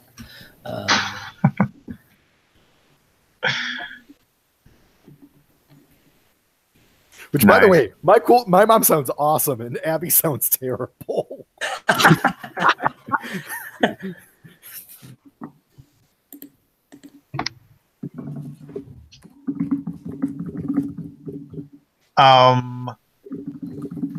Yeah, so for my acquaintance, I made a Jake, and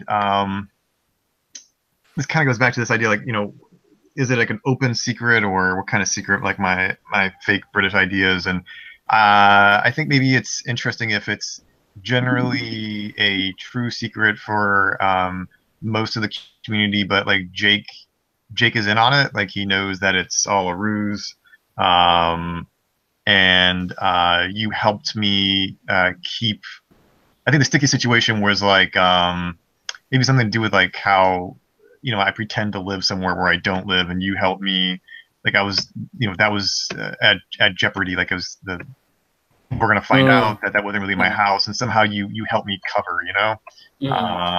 Maybe you two are neighbors. Oh, Like like my real residence is next to him, or my fake residence. Your real residence. real Because resident. Jake, Okay. you said you were from a working class family as well, right? Is that accurate, Jake Yeah, or Yeah. Juan? yeah, I like it. I like it. Okay. Cool. All right. So I will put enemy is Clara and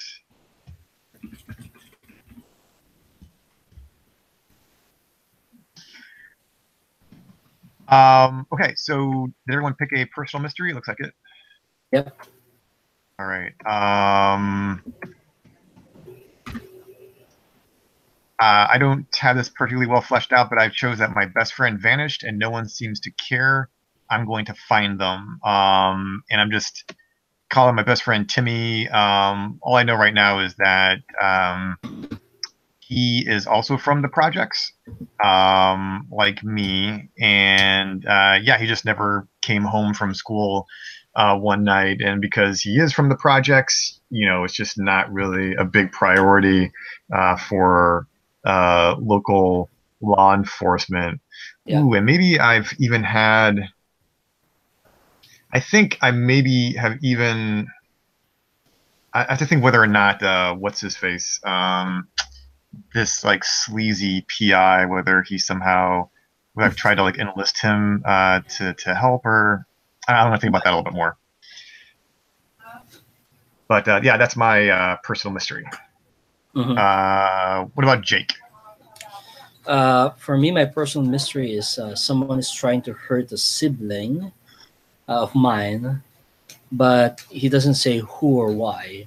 So maybe my sibling is also part of the school, and he is the one who frequents the poolside gathering place that we mentioned. And from there, he was able to entangle on with some pretty shady stuff. So someone's hurting him, but he won't tell me who and why. The name of my brother would be, I don't know, Kevin. Let's call him Kevin.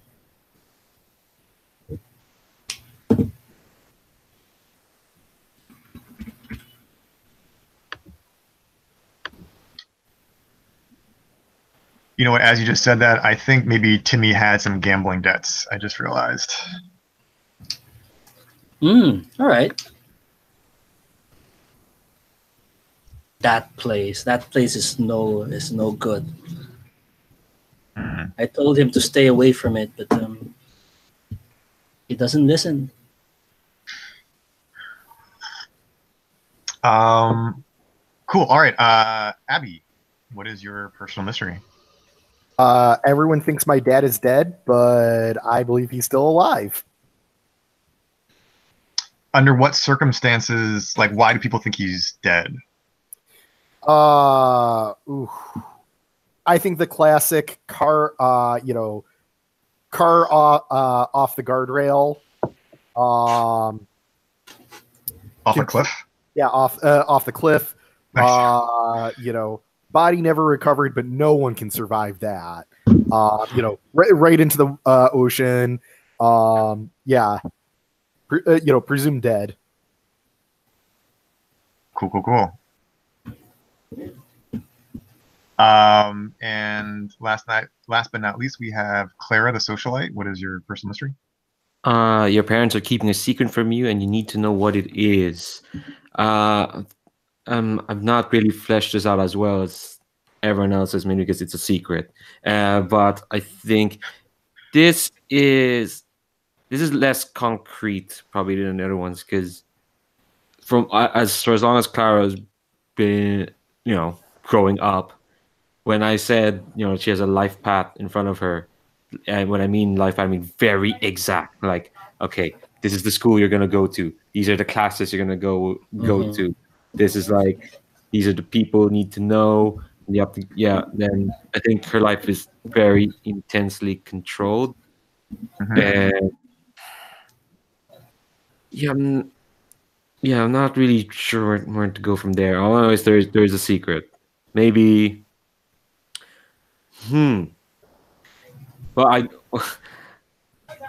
don't know what a secret would be, but no, I shouldn't figure that out. There should be a play to find out what happens, sort of thing. But um, I mean, actually, I know what it is. I know what it is. okay. She, her brother is like a good mix of their parents. She is neither of her parents, and it's starting to become very obvious the more she goes up.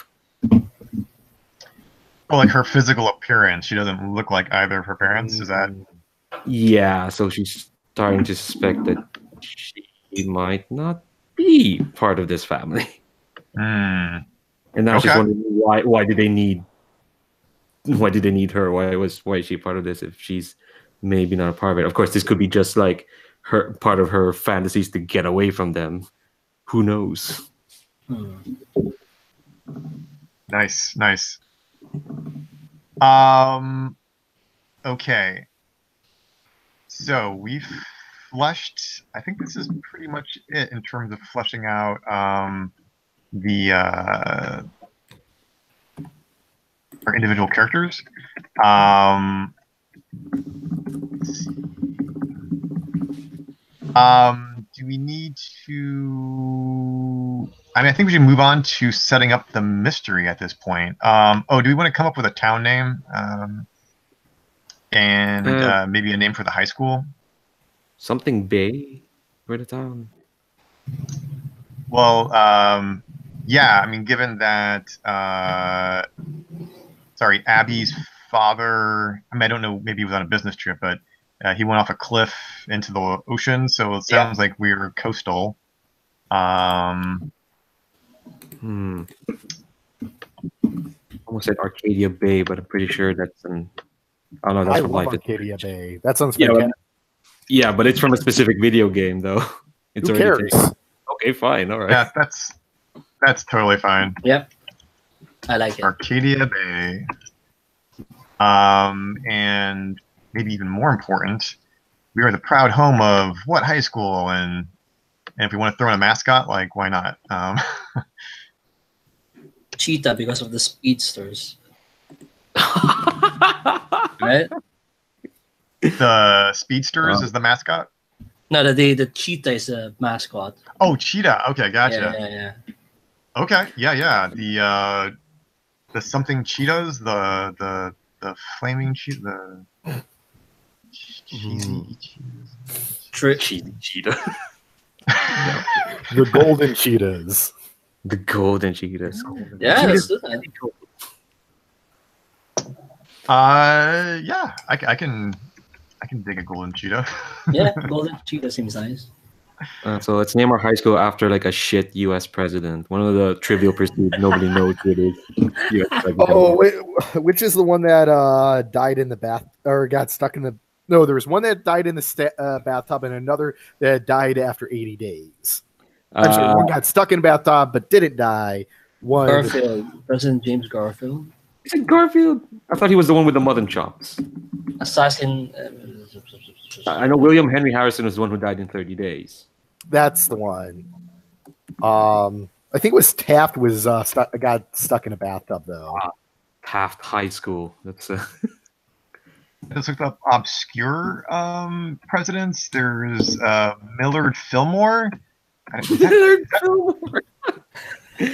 Fillmore High. Benjamin Harrison. Never heard of him. William Henry Harrison. No idea. And Zachary Taylor. I know him. Fillmore, maybe? That sounds pretty good, right? Yeah, Fillmore High. That sounds good. Yeah. All right. Sweet. Millard Fillmore. The only thing people know about him is that his name is Millard Fillmore. All right, nice. Okay, so mysteries. Setting up the mystery. Oh, and I think we're going to take the suggestion from the book that talks about like a pilot episode. So I think we're just going to pre-create 2 suspects and then kind of leave it at that. I think if we go beyond 2 suspects, then it may be just too unwieldy. Does that sound okay to everybody? No problem. I think we're going to be adding more suspects as we play. We can, or we might choose to. Well, I guess we'll see how it goes. But we can also decide to leave it at just the 2. Yeah, I think we have that option. But yeah, so to set up the episode mystery, which again is episode equals session. And ideally, like, we'll be solving this mystery, and that will be the conclusion of the game today. That's composed of a few elements. One is the crime, which doesn't have to be like a. It may or may not actually be like a crime in whatever in the in actual crimes code, the criminal law, but something that is bad that is happening that we have to get to the bottom of. And Juan, I think, actually created I think in your spreadsheet, your cheat sheet, you actually wrote out all the ones that appear in the book. Yep. Yeah, mystery ideas. So the arson, assault, bribery, burglary, so on and so forth. Those are essentially the crime element. Victim is kind of self-explanatory. Client may be one and the same as the victim. So, like, if the victim comes to us or one of us or something to help with the mystery, to solve the crime, then they might be the same individual or different. Scene is just where the crime happened, and then we need to come up with sort of a question that, what it is that we're really trying to answer here. So I guess we should start with the crime, and then we'll work out from there. Looking at that list, does anything? So I feel like we want to keep it relatively modest, given the nature of this one shot. So I have a suggestion that's a little bit silly, but I think sounds like totally fun. Someone stole the Palmer's dog, the one that's that Doge coins are based off of. Oh my god! All right, I like it. I dig that. Yeah. Isn't the delinquent comes up with a crime anyway? So that's. Oh, right, you're right. Oh, yeah, I forgot these things are sort of assigned to different of the playbooks. All right, good job, delinquent. You probably did it, which is why you suggested it. What do you think? A PC can be a suspect. I think so. Yeah. Yeah, because the delinquent's intimacy move is removing a clue off them and putting it on the person to get intimate with. Nice. Which is kind of cool. That is, I dig that. Okay, so stolen Palmer's dog. And Palmer, that was the Nouveau Riche big family, yes? Yeah, the new money. Yeah. Okay, got it. So then the victim, I guess, is the Palmer family, or do you want to specify that as a particular individual? Maybe an individual. The actual tech guy. I think I maybe keeping it more maybe it's the family dog, but the one who took care of it ought to be maybe one of our classmates, to keep it more within the teenage world. Maybe or do we want to move He's into like the dog sitter. Well, it Don't- was probably like the kid who like grew up with this damn dog. Ooh. Yeah, that's what I yeah. was. All right. By the way, picture of a Shiba Inu. Where? I don't see it. I put it in the chat. In the chat. Oh, in the chat. Okay. Oh, that's adorable. I know. I'm looking into their eyes and I feel at peace. Don't look too long. All right, all Never right. look away. Well, I won't distract us with the picture of a bucket of Shiba Inu puppies. How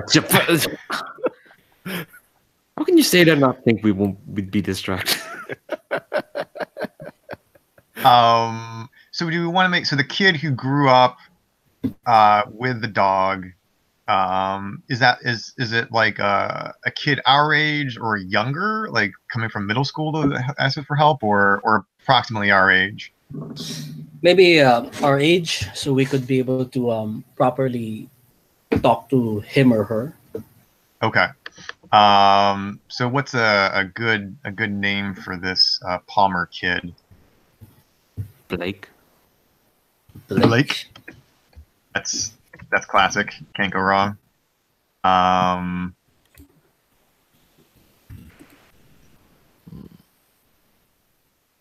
Okay.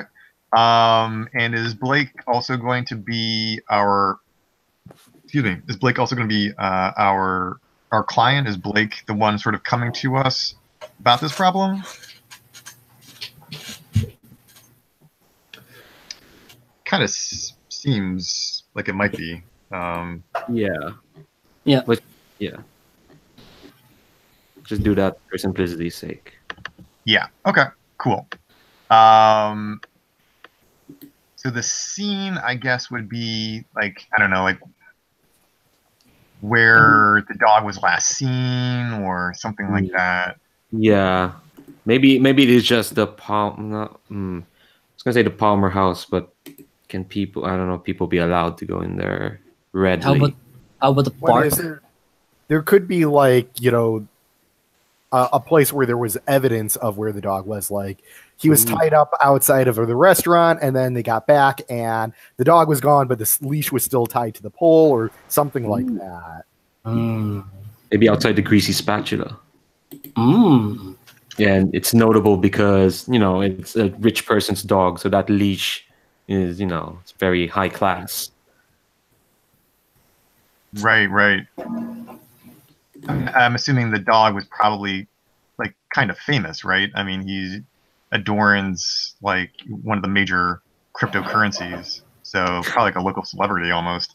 Oh yeah, total celebrity dog. Exactly. It's like stealing Grumpy Cat, You just don't do them. Awesome. Okay, so like outside of the. Do we know the name of the dog? Oh, that's a good point. We Ooh. do need the name of the dog. Crypto. Oh, Crypto. I like it. All right, let's go Crypto. Oh, and it's actually really old school because that was the name of Superman's dog. Yeah, exactly. No, exactly. That's where I got that. Let's Oh so my with God, a K, right? perfect. With a K. Oh, with the K? Yeah, with a K. No, let's make it a C. Because Our version can make is. our version. Okay. I think it originally was with a K, and then like the family insisted, no, it's with a C. Yeah, no, that's exactly how they figure out this brilliant idea. They were just tossing ideas. What can we call our cryptocurrency? And then Crypto the dog bounded by, and they looked at him. They're like, Yeah, crypto, smile for the camera, dog." Crypto. Or maybe Blake's the one who came up with that name. So he's into comics or whatnot, and Yeah. he knows of Superman and his dog. And how about Crypto?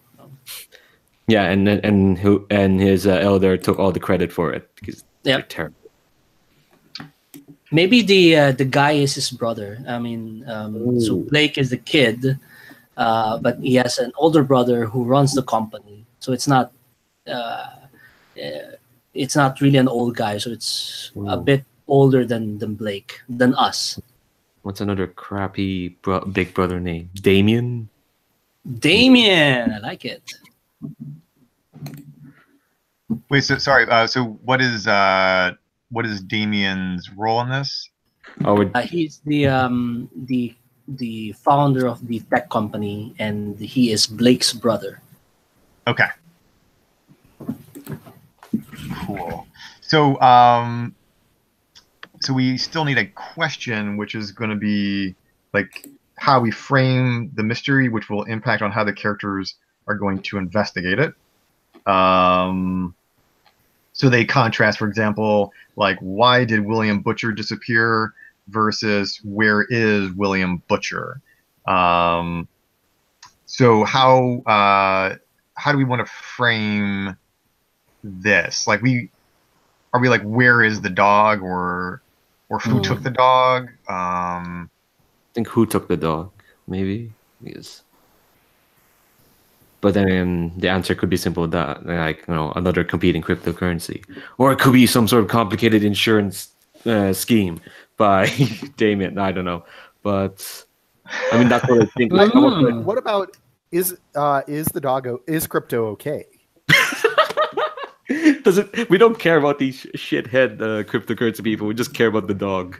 That might be what this is about. Like, Blake's upset about that his like childhood best friend is missing, and he just wants to make sure that crypto's okay. Yeah, I like it. And even maybe Damien is like he's feigning like interest in actually finding the dog, but he only cares about it because, well, he is the mascot of the company. He's like Right. Damien's totally looking up what how much a new Shiba Inu costs. Okay. So is The dog okay? crypto okay? Which may sort of encompass like the idea of like where is crypto, because to answer that question, I guess we have to find crypto too, right? Yeah. But we are definitely primarily concerned with crypto's well-being and presumably his return safely to the loving arms of Blake. So yeah, I mean, the suggestion that I think we should probably take up of the book is to come up with two suspects, right from the get-go, and possibly stay with just the two. What do we? Somebody just mentioned like a rival cryptocurrency, maybe like another, like a kid from one of the rival cryptocurrency families. Would be. Is there like a Is there like a cat Bitcoin somewhere? Oh, No, what that might Bitcoin? be too. No, that might be too. Say no, never mind. A feline-based one or something cat-related? Grumpy coin. Grumpy. Based on the grumpy cat. Jesus Christ. We could. We could definitely create a new NPC for that. Yeah, we're definitely going less Veronica Mars and more Riverdale. I feel. Hey, man. Maybe. I'm fine with that. Okay. Some kind of like a grumpy cat crypto currency family. But what we need a name for this kid. Felix. Oh my god. Oh god. So good it hurts. Yes, I think that must be the correct answer.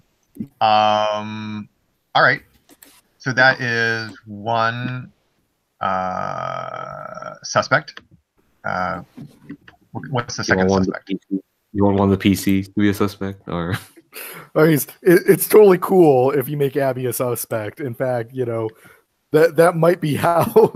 Like, I could see myself like getting swayed by Blake, or I could see myself being like totally like Blake is convinced it's me, and like I'm forced into this because everyone thinks it's me. I'm like, the fuck?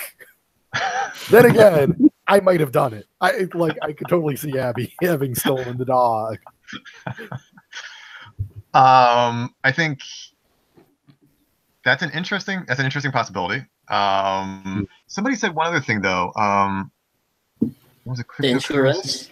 Oh, the insurance insurance. thing. Oh, so then it would be actually Damien. Damien would be the other suspect. Which Like is also interesting. Can you actually insure a pet?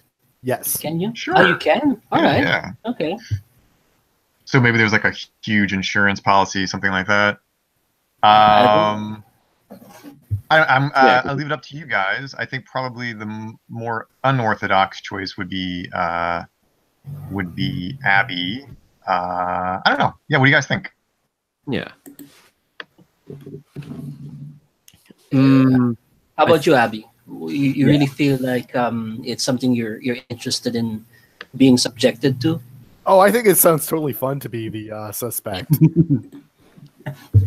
All right. If you're cool, then I'm just concerned if it's going to complicate things. I mean, how it will complicate things in mechanically. I'm not sure, but I'm open to finding out. I mean, I think you just put clues on me like you would put anyone else, and if it turns out I did it, it turns out I did it. All right, sounds good. Yeah. It's not like people committed murder or or did something horrible for the days. They took a dog. All right, Abby, it is. This will be an interesting sort of. I feel like we're testing the system a little bit, which is. I'm totally putting Blake Palmer down as an enemy then.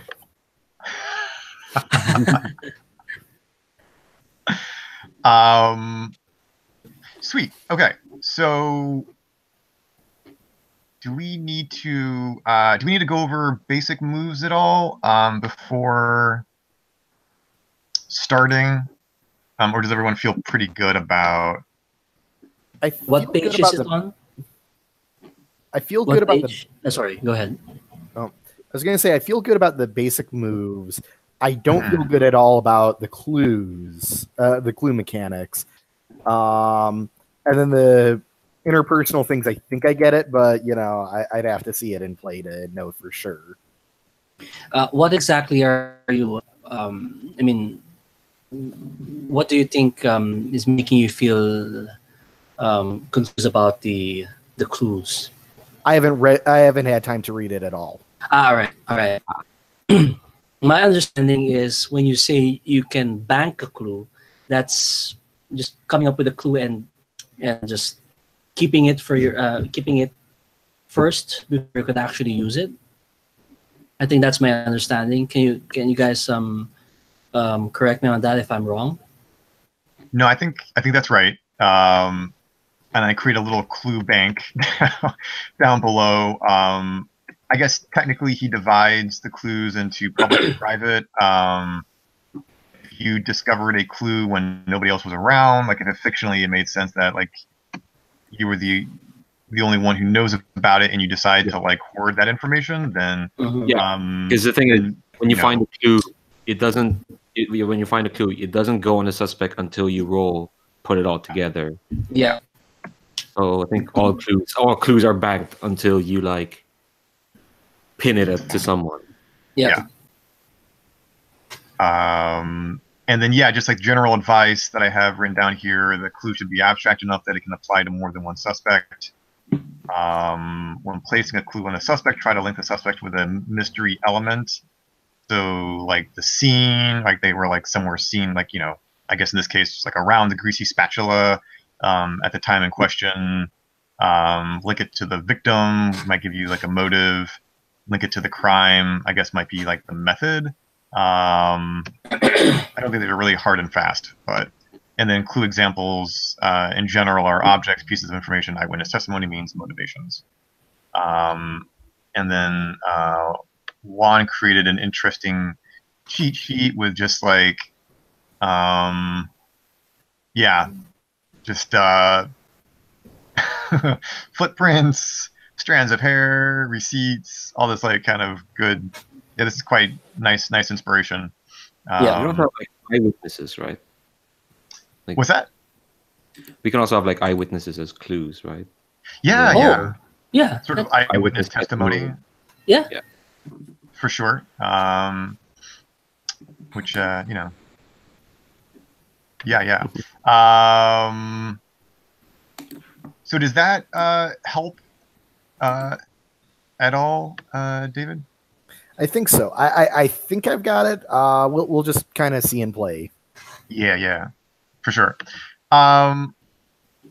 Okay, so I think really all that. I think we just start. There's a question. There is a question. What's the question? Which character are they going? Yeah, it says here. Once all the elements have been decided, ask the following question: which character are they going to approach, and why does that character care? Oh, I did not remember that part. It's on page 13. 13. Once all has been decided, ask the following question: which characters are they going to approach, and why does that character care? Oh, okay. Thank you for pointing that out. That's great. I guess that's basically like the opening scene. Is that how you guys interpret that? Yeah. Seems like it. Yeah, seems like it. Okay. I have a suggestion because it's dramatic and it throws us right into the action. Okay. I think we're in the cafeteria. Or, oh God, maybe this is in the pool. The pool could be really cool. And Blake is like confronting me, like in the middle of everyone, accusing me of stealing his dog, Yeah, Oh. I like it. and like just very loud, like very loudly in my face. And yeah, I think it would make sense if, excuse me, if Mycroft. I just realized I'm drinking Earl Grey tea, by the way, which is super appropriate. I think it makes sense that Mycroft would be there because he is investigating Timmy, right, who had all those gambling debts. So that's why he was hanging out there. So I'm there to witness this confrontation. Maybe the two of us, because I also want to find out about my brother. And since we're best friends, we're always together. Yeah. By the way, I just posted a roll for your party, so we have a dice roller. Oh, good Indeed. idea. Sweet. I guess I don't think Clara would be there, so I guess I'll play Blake. Oh, that would be actually pretty helpful. Yeah. Yeah. So I think so. What are y'all doing? Like just chilling in the pool? Yeah, I think. I think Claire's just chilling. I don't think she's actually betting on anything right now. Yeah, and I think Mycroft is probably I don't know. Oh shit! Did I Alex. double book? I'm sorry. I just got a posting about a game Uh-oh. link, and I didn't think I had anything scheduled, which is why I jumped into today's game. Would it What's have the game? started at 9:30 though? I mean, that's pretty Yeah. late. Let me double check. Sorry if I screwed that up. I didn't think I had anything scheduled for today.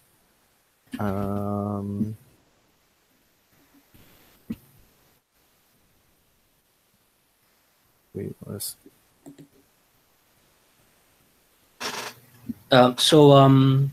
While David is working on that, Sure. I have a question, Leandro. How do you actually use this? The roll for party thing that you posted. Oh, I didn't post that. David posted that, but Yeah. Oh, okay. it's pretty simple. Oh, okay. So there's two dice there now. You can click both and say reroll selected, and that just rolls dice. I see. That's a 2d6 there. That's what. All right. Yeah, Okay. use it a lot in the Gauntlet. Could someone actually? I don't. Can someone post that in the chat that we had going before the game? Yeah. Hold on.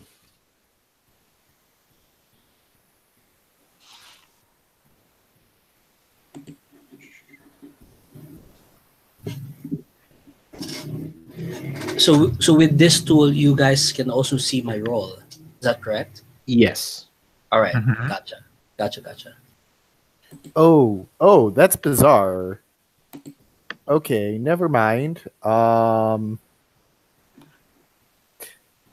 just noticed after I sent the person a message that apparently this message is listed as September 30th. I think Google Chat is just being weird. Yeah, that happened to me actually a week ago. I got an invite from, actually, it was from Larry about a Final Girl game. Oh, I had a similar experience also, where I got really freaked out that I had missed something. Huh. Okay. Okay. Thanks, Google, for needless panic.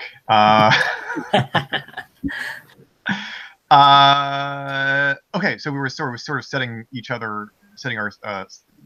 our place in the scene a little bit. Is everybody in place? Jake, what are you doing? Basically, I'm just with you trying to listen to conversations and trying to listening to what are you trying to do, Mycroft? I'm just in general I'm trying to do reconnaissance to figure out what happened to Timmy. I suspect he owed one of these guys a lot of money, and that may be responsible for his disappearance. So we're not really actively asking people about it yet. So we're just scouting the area. I think scouting for right now. All right. Yeah. Okay. What are you I'll be talking doing about? something similar again as well. Okay. So I'm good to go. Sorry about that. No, I'm glad that got resolved. Abby doing? Yeah. What's Abby doing again? So Abby was chilling in I think people bring in random lawn furniture to hang out when in the pit. So I think Abby's just hanging in the pit, bullshitting, watching whatever's on TV, ditching out on whatever class she's supposed to be in. There's not really doors you can slam open to get in here. Right? It's gonna be a very awkward. You can hear in the distance, Abby, you son of a bitch, Abby. As Blake is very ungracefully crawling into this place.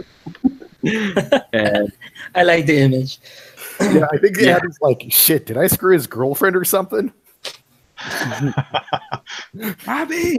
And Blake crawls out, and the thing is, he's kind of around your age, but he looks young, and it's really annoyed him for most of his life that he looks like he's 12 when he's not, and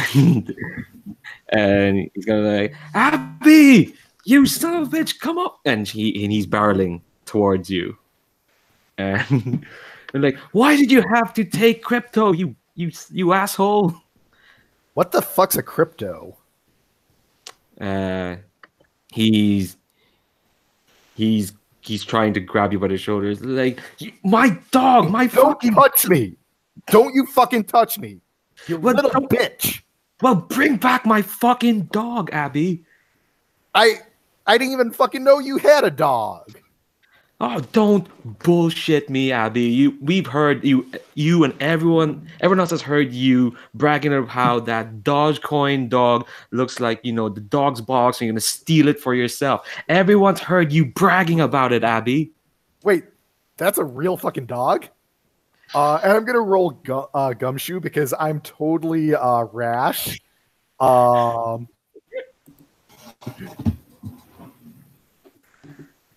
like totally like trying to get him to like drop like some actually understandable information of what the fuck's going on here. Okay. And that's Yeah, a go ahead. 12. Okay. Jesus. Holy cow. Start off Okay. start off hot, why don't I? So I bank 2 clues. You get 2 And clues and ask 1 question of the situation, which I think we're gonna like sort of collectively answer for Yeah. you. Yeah. So yeah. What are the so 2 then? So I think one of the clues would be the where and when it took place. Yeah. So let's say like 11 p.m. last night, Yeah, I think Evening. Okay. outside the Greasy Spoon. I think Blake basically incoherently screams that like we know you hang around the greasy spatula. We know you hang out there when you shouldn't, when you should be in bed, like responsible people like me, not like you. Wait, why the fuck were you out there at 11 p.m.? Like, Because- isn't that past your bedtime? Because I'm being responsible. Weren't you listening? I had to look after this dog. Okay. And I think we get that, like, it wasn't like, it's one of those collars that just has a metal clip that you put on, and there wasn't any like damage to the leash. It was just like literally unclipped. Dog didn't force himself through, so someone had to unclip the dog to get out. So Is Abby a So, dog? Undamaged dog clip. yeah. Is that okay? And we know that to link it in fictionally, should we say that like Blake is like brought the dog collar and then maybe waving it in your face or something like that? Yeah, sure. He brought the like the leash to show that it's undamaged. And I think he kind of makes a weirdly classist remark about how, you know how to get into things, right? Which is funny because we're both the new money kids. Yeah.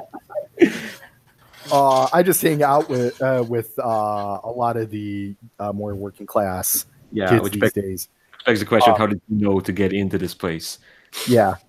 I guess the question I want to ask is, I want to get out of him is, what was he doing at the spatula at that time of night? Oh, so I don't know. And we can reinterpret this or whatever, but I think you're supposed to ask one of the questions in that list on the right under details. So who should I never talk to mind. next? What am I missing here? Yeah. No, totally get it. Yeah,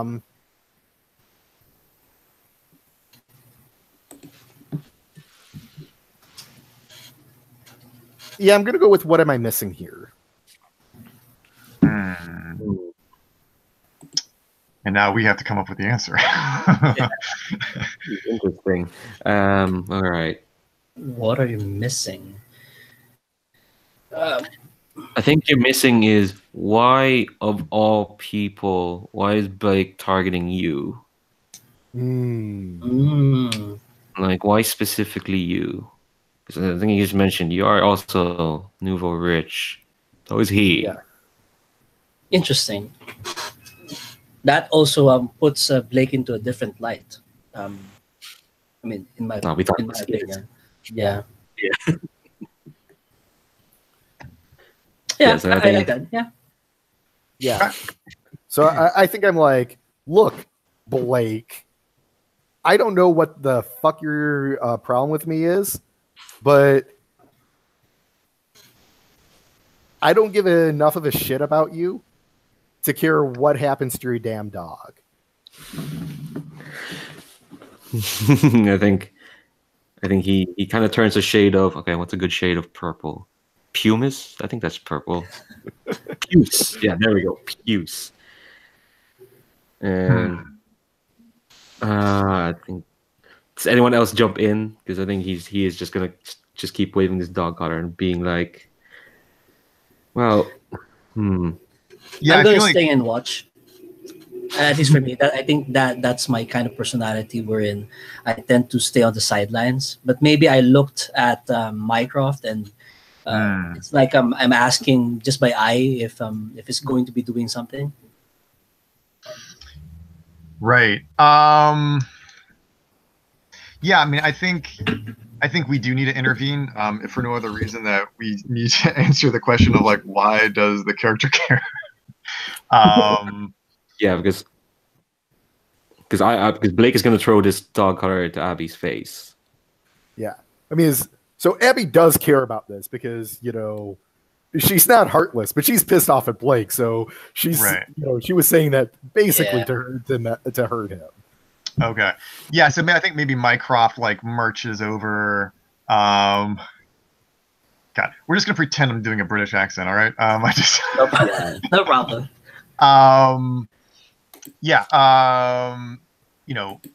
Clara, these are serious accusations that you are leveling at Abby here without much foundation, I might add. You mean Blake? Were you addressing Blake there, not Clara? I totally meant, Blake.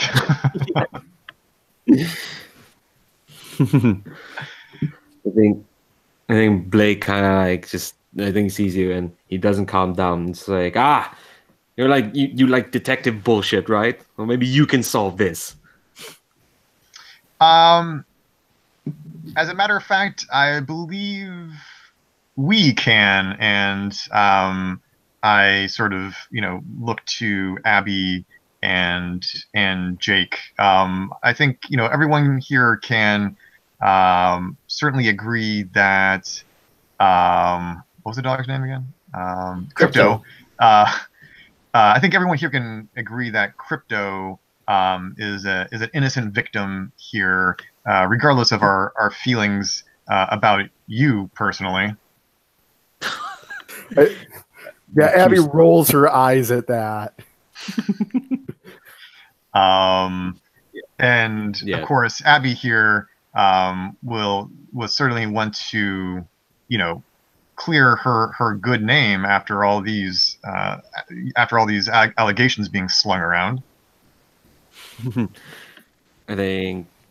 Oh, is Jake gonna say something, or because while Mycroft was saying that, I'll keep hearing the A-Team music play in the background for some reason. My reaction to that is like you could clearly see me pulling out my notebook and trying to write something, and maybe I'm already on the case. It's like something like that. Like I'm already thinking about it, about trying to and I wanted to ask you something. So just like that, I went up to your face and asked you a question about what I want to know. So you said that the dog was missing. When was the last time you saw him? Because you haven't really told us yet. Oh, you did. You said in the spatula. Maybe a better question for me is, where do you think? I can't ask if maybe if someone else, if he knows someone else who who know about the dog that he'll be taking out Crypto that night. Ooh. And I know everyone else can jump in because I don't want to be like just owning this character. Yeah. What do you guys think? I bet there being rich people, maybe someone else know about it, like the butler or the butler still exists? Sure, I think so. Why not? I mean, maybe the butler also serves as like the family like dog walker? Yeah. Because that would This is a new school or new money. Like they don't call him the butler. They have like some like totally cheesy name, like the family friend. All right. He's just like part of the family, right? Yeah. So I think it's me asking a question, and I want to roll a gumshoe for this one. Okay. And what I want to find out is basically who should I talk to next. We'll see if he. Well, yeah, Okay. make the roll first, I think, and then we'll. Roll plus trait. What is my trait? Oh no. Five. Okay, I'll roll first. Reroll. I have a 2 plus a trait of trait You of still get 1. one clue, but you're going to get a cliffhanger. Yeah. And Uh, what's the clue? what clue can I have? You So- ask basically who else would know about the dog, right? Yeah. Yeah, I think Blake's kind of like, well, I would have thought people knew that we had a dog. I would just assume that one over there is just being obscure. That's not a word. Just trying to throw send off it. But our Yeah. family knows it, and hold on, let me look Abby at it. totally does like this. Stick out her tongue, like. So while you were saying that, I still bank one clue, and I feel that a good clue would be I noticed that your shoes were all, I don't know, kind of worn out, and it like kind of damaged, and I feel like it's something like just to tie it in, you went outside last night that where it got damaged, so it can be after or before that happened. So I think I would write down as a clue and accept a cliffhanger after this. Ooh.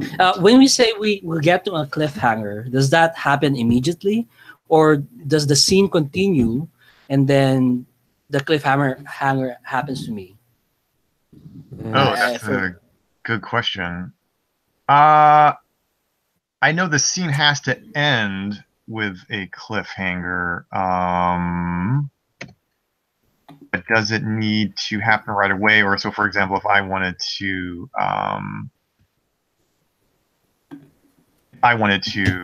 make a move before the cliffhanger, I guess I'm not 100% sure. Yeah, I'm trying to look for it. Is the scene there? must I didn't end in a see cliffhanger. any place that really describes how cliffhangers work. It's in the It's- special rules, page 21. Page 21. Leaves the danger or the result uncertain. When it happens, a character who made the move to cause the cliffhanger are put in a dangerous or compromising situation. Someone could show up who has been threatening the players and find them in a spot where help will be a long way away. Could be someone they don't like catching them in a compromised position. They could get some information that's embarrassing or difficult to deal with. If this is a TV show, this is where the music would swell and then cut to the next scene. So it says the cliffhanger happens when the scene ends. Right. Yeah, but it's directed to. Oh no, it's directed. Yeah, it's all any of the characters who are in the scene. So I have a suggestion of how this could play out. Maybe like, so Jake comes in trying to, ask this follow-up question, and Blake just explodes and like punches Jake. And when Jake goes down, he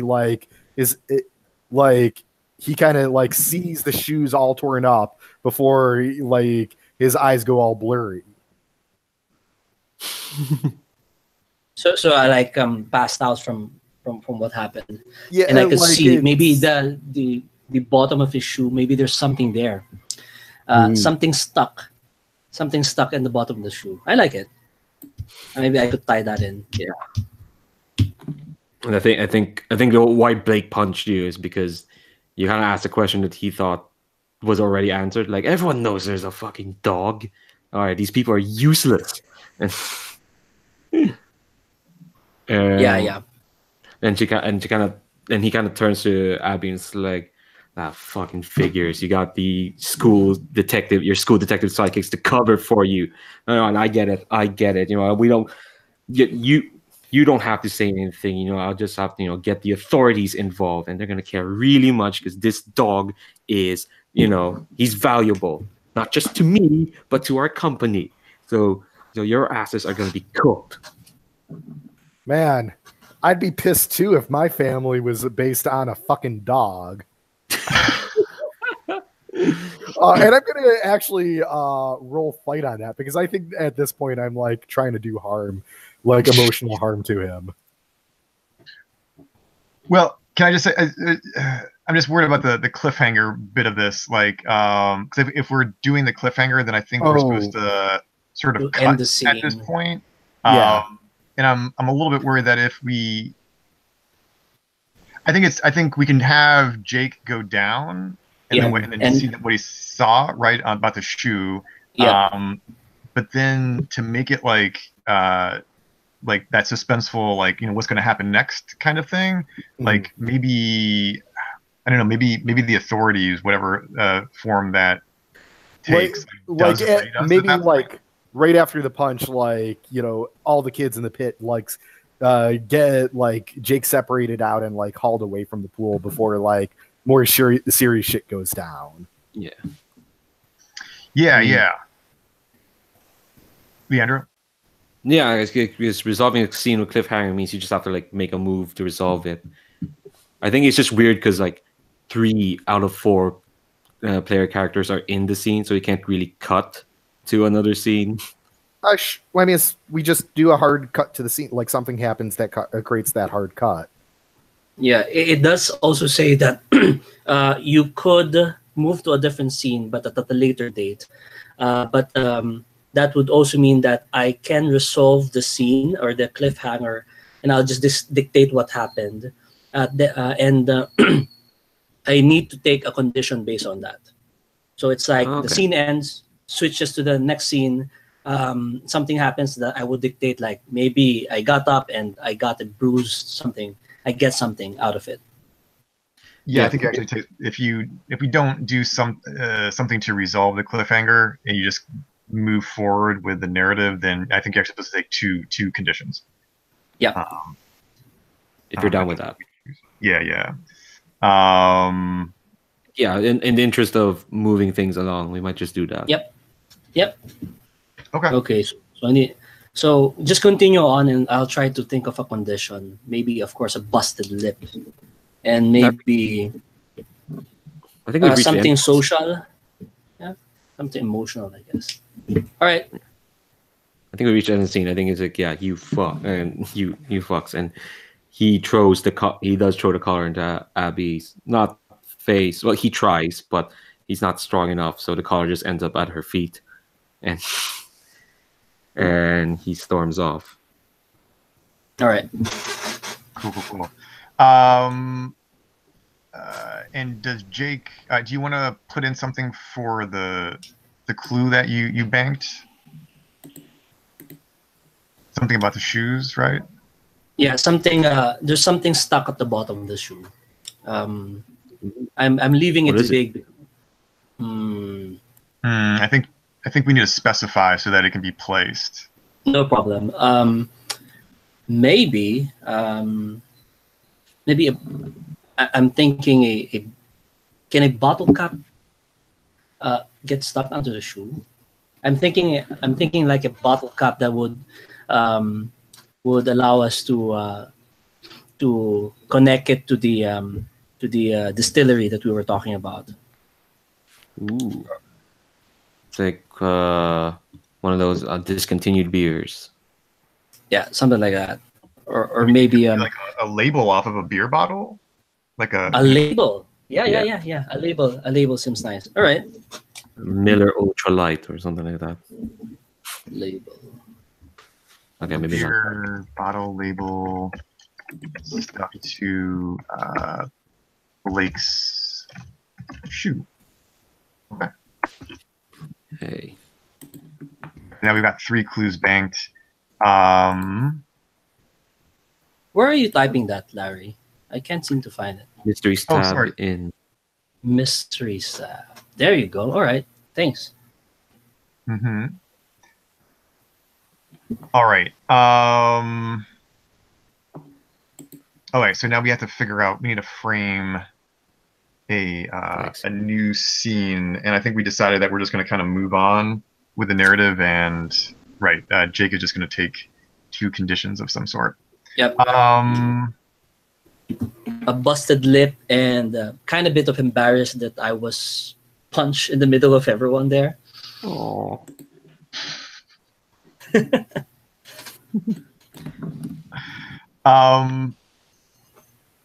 Yeah, I guess the rules weren't super clear on like. I mean, is it sort of like round robin style, like one person frames and then another person frames? That's kind of the gist that I got. Yeah, I noticed the rules. Like, I was actually a little surprised when we didn't have an MC. The rules doesn't really specify that this is GM-less.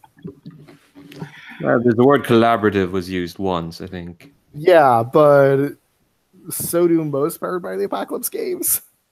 Yeah. Oh, that's an interesting question. I know that it was, unless I completely misremembered, that it was like during the interview that they had on Plus One Forward. I think that it became that it was pretty clear that it was supposed to be GM-less. Whether that works or not, I don't know. It's a little tough running NPCs. Yeah. I think what's supposed to happen is that's the reason why they have a special condition wherein only one person can I mean, you can't have 2 moves next to each other. He wants to force us to one person will do it, the other person will continue on that logic, and another person will continue on that logic again, and so on and so forth. So whenever someone makes a move, they're the one who's running the NPCs, unless they take the condition to keep going. Not really running the NPC. Like, say, for example, you take the move, the others tell you what happens because of that move, like what we did with your move a while ago, and then you can't make a move again. Like what I did, I stepped in and I made a move for myself. You can't move now. You can't move and then make another move, something like that. But it, like as Larry asked, there really isn't any turn on who goes next. So I guess how we could resolve that is really depends on the fiction. So if Jake is the one who actually is the person who really wants to know about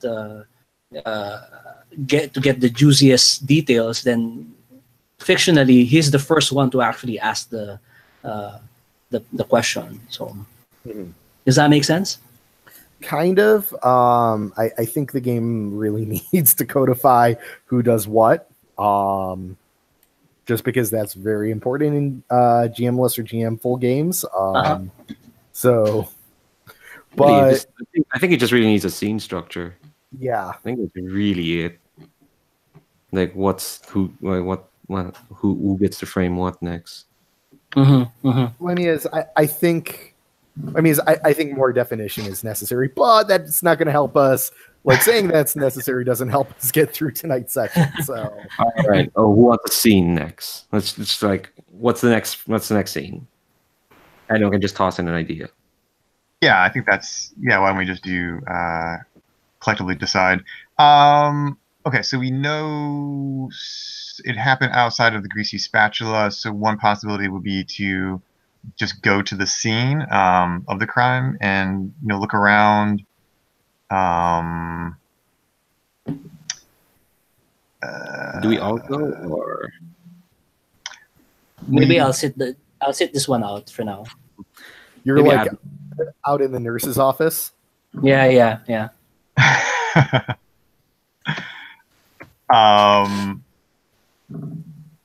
you want to go to the outside of the greasy spatula? Around, yeah.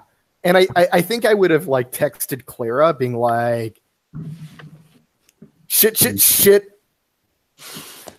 This is really fucked up. I could really use your help. Can you meet me at the greasy spatula now? Okay. That's the only response. Okay. Maybe And make it even K. Hmm? Sorry, go ahead. Sorry. No, what is? Sorry. Go. No, I just said instead of okay, it's like K. Okay. Okay. Oh. Yeah, I think it's just K. Okay. And I think I kind of get there first. And standing around like, what the fuck's that? What? Oh. All right. Abby sounds. Yeah, I think Abby like pulls up. Yeah, no, I think like Abby has like one of those old school vintage Vespas, which are really fucking expensive. Jesus. Like an actual like legitimate Vespa is ridiculously expensive right now. And like Mycroft is on the back there. Yes, totally. And my scarf is sort of like flailing in the wind behind us. Yes. My God, you so just want to be Sherlock. Oh my God. I see the two of you together and I like raise an eyebrow like, all right. Pals around. my Like, eyes definitely like, I'm glaring now that I see that Clara is on the scene. I didn't realize that actually I was like, I didn't realize we're going to involve her. Look, and be bitches to each other later. I just really could use both of your help right now. Okay? Wow, this must be incredibly important. What's up? Well, I mean, Blake is all up on my ass, claiming up and down the block they stole his fucking dog. Did you? Really? It seems like something he would do. God damn it. You know me better than this. I know. And I know that stealing a dog to spite some other rich kid would be something you do. God, I wouldn't fucking punish a dog. I mean, I'm sure you'd take care of it. Well, Abby has agreed. Are you going to help me or not? No, I'll help you. You seem really distressed, but Look, I'm not a goddamn monster. I know you're not. And Clara's kind of smiling, just like softly, like, all right, I'll help you clear a name. Although, sure, you didn't at least want to be known as someone who stuck it to the Palmers. They're kind of not great people. Look, I know Blake's had a crush on me in fucking forever. I really just don't want anything to do with him. So can I make a suggestion? I'm wondering, is Clara trying to place a clue on Abby? Because that's what it kind of sounds like to me. Yeah. I think because again, Abby thinks Clara is her best friend, but Clara only considers Abby an acquaintance. That's so cruel. So I don't know. Yeah, do you want to roll for that or? Placing a clue is like putting it all together. Putting it all together, yeah. Yes, and I think I'll do that because that sounds fun. And oh Jesus! All right, that's a 6. Oh, interesting. So Yes, I didn't do it.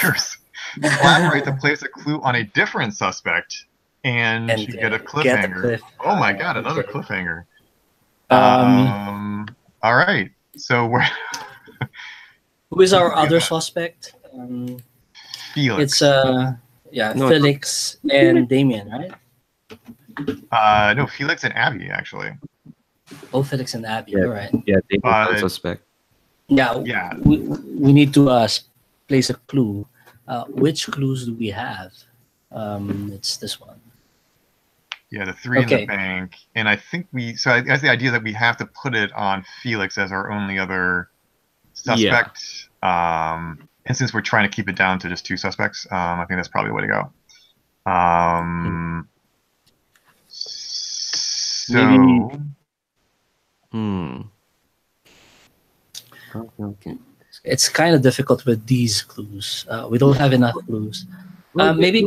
we can use the number one, 11 p.m. outside the spatula. Maybe. we can like establish that Felix was there. All right. Right. All right. That's actually Okay. a good way to start off. It's pretty just circumstantial, but it starts to build suspicion. All right. And then then figure out fictionally, like, how is it that we have actually accomplished this placing of the clue? Like, do we talk to somebody, or do we see some video surveillance or something that maybe talking to somebody? I think. Totally tagged in a Facebook Facebook photo. Oh, Like him and all the rich kids, like 10:45, like with okay. Yeah. blah blah blah. Felix, perusing through the bad parts of of town. Or- Trying out the world famous greasy spatula. Let's see how it. hope it doesn't give me the shits. I think Clara pulls it up on her Facebook because she technically has to be friends with these people for work reasons or for business reasons or touching base or other bullshit terms.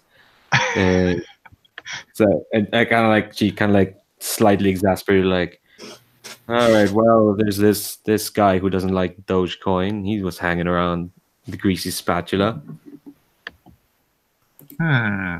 It's circumstantial, but it's a start. Well, your practice Definitely with a following up start.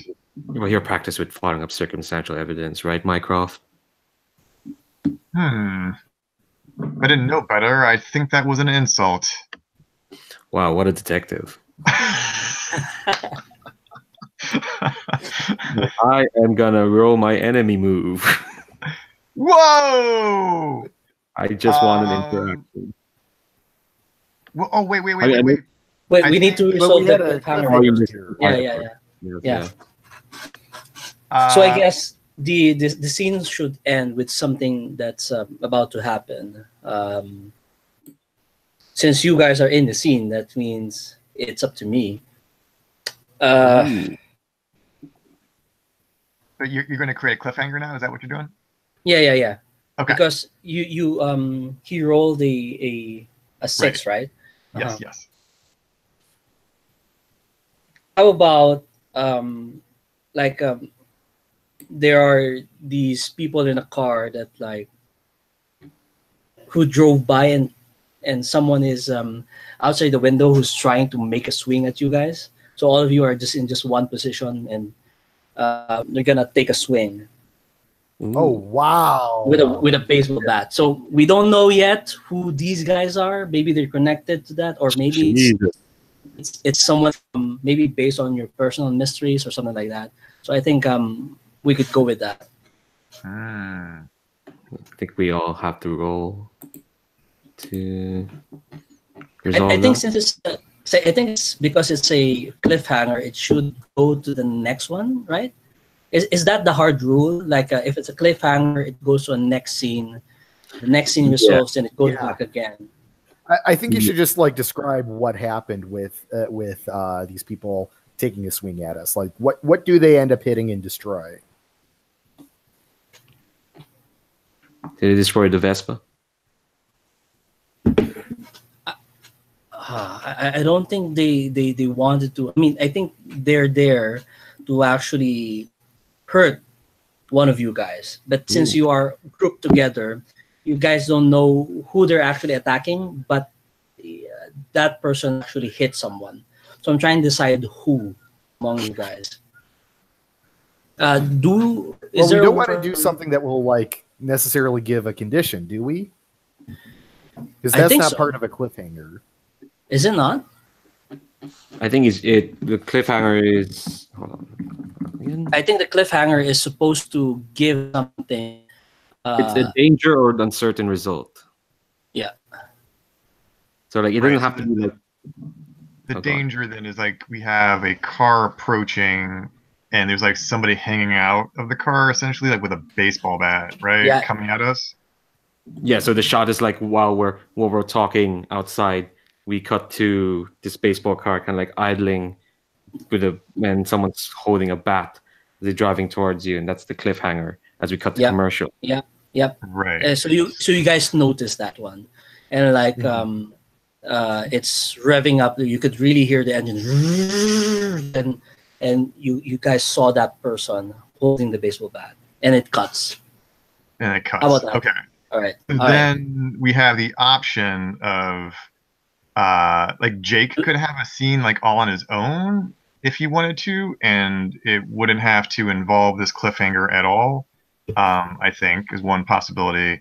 Or we could again just move ahead in the narrative and just take somebody's gonna have to like eat.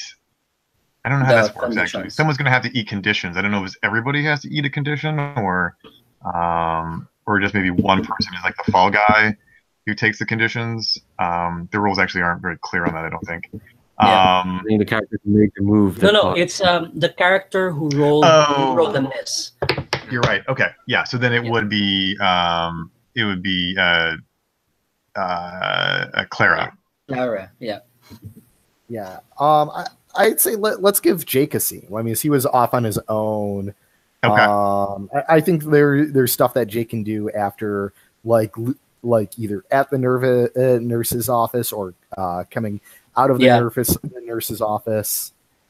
Actually, I want to set it a bit later after the nurse's office.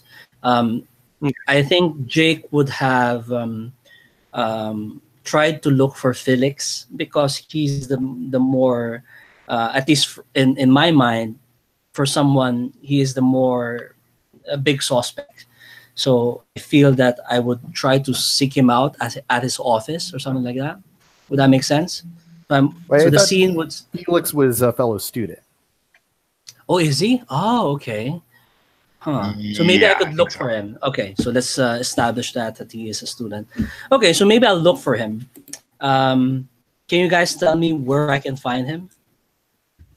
Give me an idea. Well, he posts a lot on social media. You can probably find him. Oh, easily enough. Yeah, I think he's totally like totally posts his lunch every day in the cafeteria and what he's eating. And it's always like this like ridiculously extravagant thing that that he's brought to school. Like in a cafeteria then, basically? Is that like it's cafeteria table and like $70 bento box. All right, so nice. So I'll start the scene with me coming out from. I mean, I've already went to the nurse's office, and I knew, judging from Felix's. Well, is he my friend? Well, he what he did was his Facebook profile had all of his posts are public, so even if we're not friends, I could actually see where he is at. So you can also throw him wherever you want on your relationship map. Well, currently I'm not thinking of any ideas yet, but so I saw him there, and I don't want to approach him just yet. Again, this is just on a hunch, right? So maybe what I'll be doing is I took my lunch and just sat somewhere near so I could overhear any kind of conversations. And I guess this is me trying to what's the basic move? Gumshoe? Yeah, trying to gumshoe. Okay, cool. Yeah. So I'll take a roll first. Okay. 9. No, you +1. Actually, +1. Yeah, 9 plus 1. I had a 10. Nice. Ooh. So I can bank 2 clues and ask 1 question of the situation. All right. So maybe a clue would be something, maybe an area or that they were talking about where they were the after the incident at the greasy spatula. Hmm. Maybe it's a park, but it's a park outside Evergreen. So that's the interesting part. Because, Mhm. it's All kind right. of rich. And why would he go to a public place? As a Yep. playground. That's And outside of Evergreen. yeah, it's one of those Okay, old so 50s that's playgrounds. yeah. Let's write that down as a clue. Another thing, I think I get 2 clues, right? Okay. Yeah. One other thing, maybe something more tangible. Maybe I saw something, maybe in his bag. It's like maybe it's just sticking out of his bag, or maybe I Ooh. glanced over and I saw him opening his bag and there's something inside there. Do I've I got need it. to actually go ahead? Do I Um, need to have it in my possession first? Sorry. Do I need to have the clue in my possession, or do I need to just know about it? You I just mean, need to know about it. if you saw it, I think that's Counts enough. as a clue, right? Yeah, as long as All right. you're aware of it. Yeah. so Okay. you see, like, as he's reaching to pull something, pull like his iPad out of his bag, you see kind of a dark brown bottle that you recognize as like a Prohibition era whiskey bottle. Yeah. So maybe the bottle is still full, right? So they haven't really opened it yet. Yeah. I mean, it looks like there's still booze in there. But the more telling thing is you have a pretty good idea of where he's going to get stuff like this. Yep. All right. Yeah, sounds good. That also leaves me with 1 question of the situation, which is the one listed in the thing, right? Right. Where is it? Oh, we Yeah. need. You can ask one of those. What am I questions. missing here? When is something bad going to happen? Where does this lead me?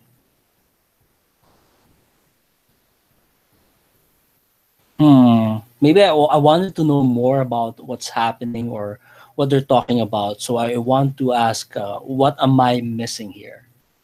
So I guess it's up to you guys to continue on the conversation of the Felix and his friends, Felix. I think they've totally heard about Blake blowing up and are making fun of him for it. So they know about it. Yeah, they're like, yeah, I heard he was like, wow, wow, wow, my doggy, wow, wow, wow, wow, wow, how could you have me, wow, wow, wow, wow, wow. Another question is, do we know if I mean, at least from the conversation, did I hear if Blake has already come to Felix? I mean, I don't think he ever did. he hasn't yet, I guess.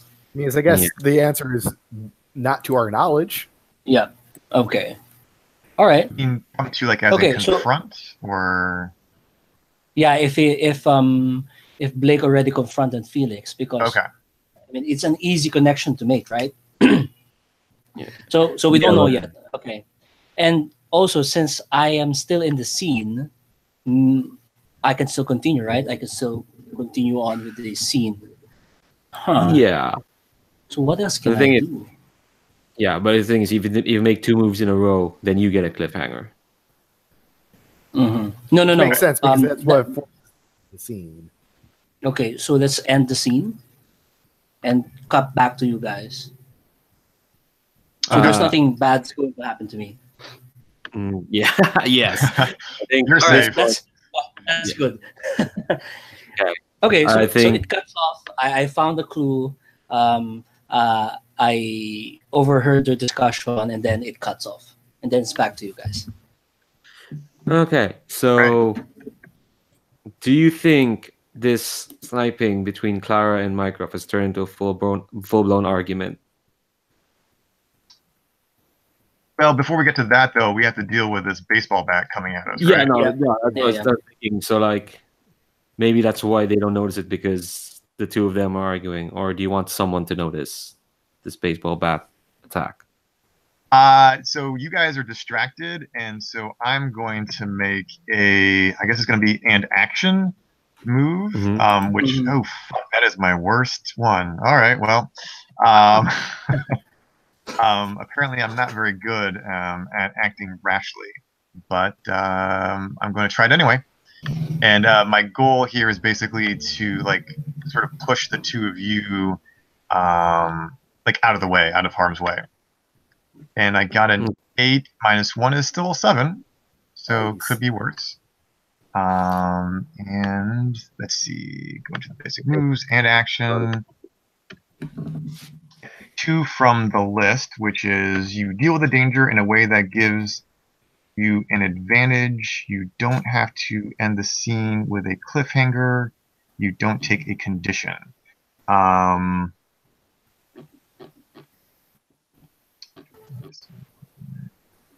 I don't want another cliffhanger, so I'm gonna choose that.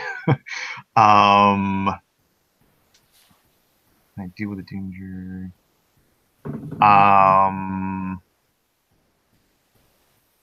And I don't want to take a condition, so I guess I just don't get an advantage. I guess is sort of like how.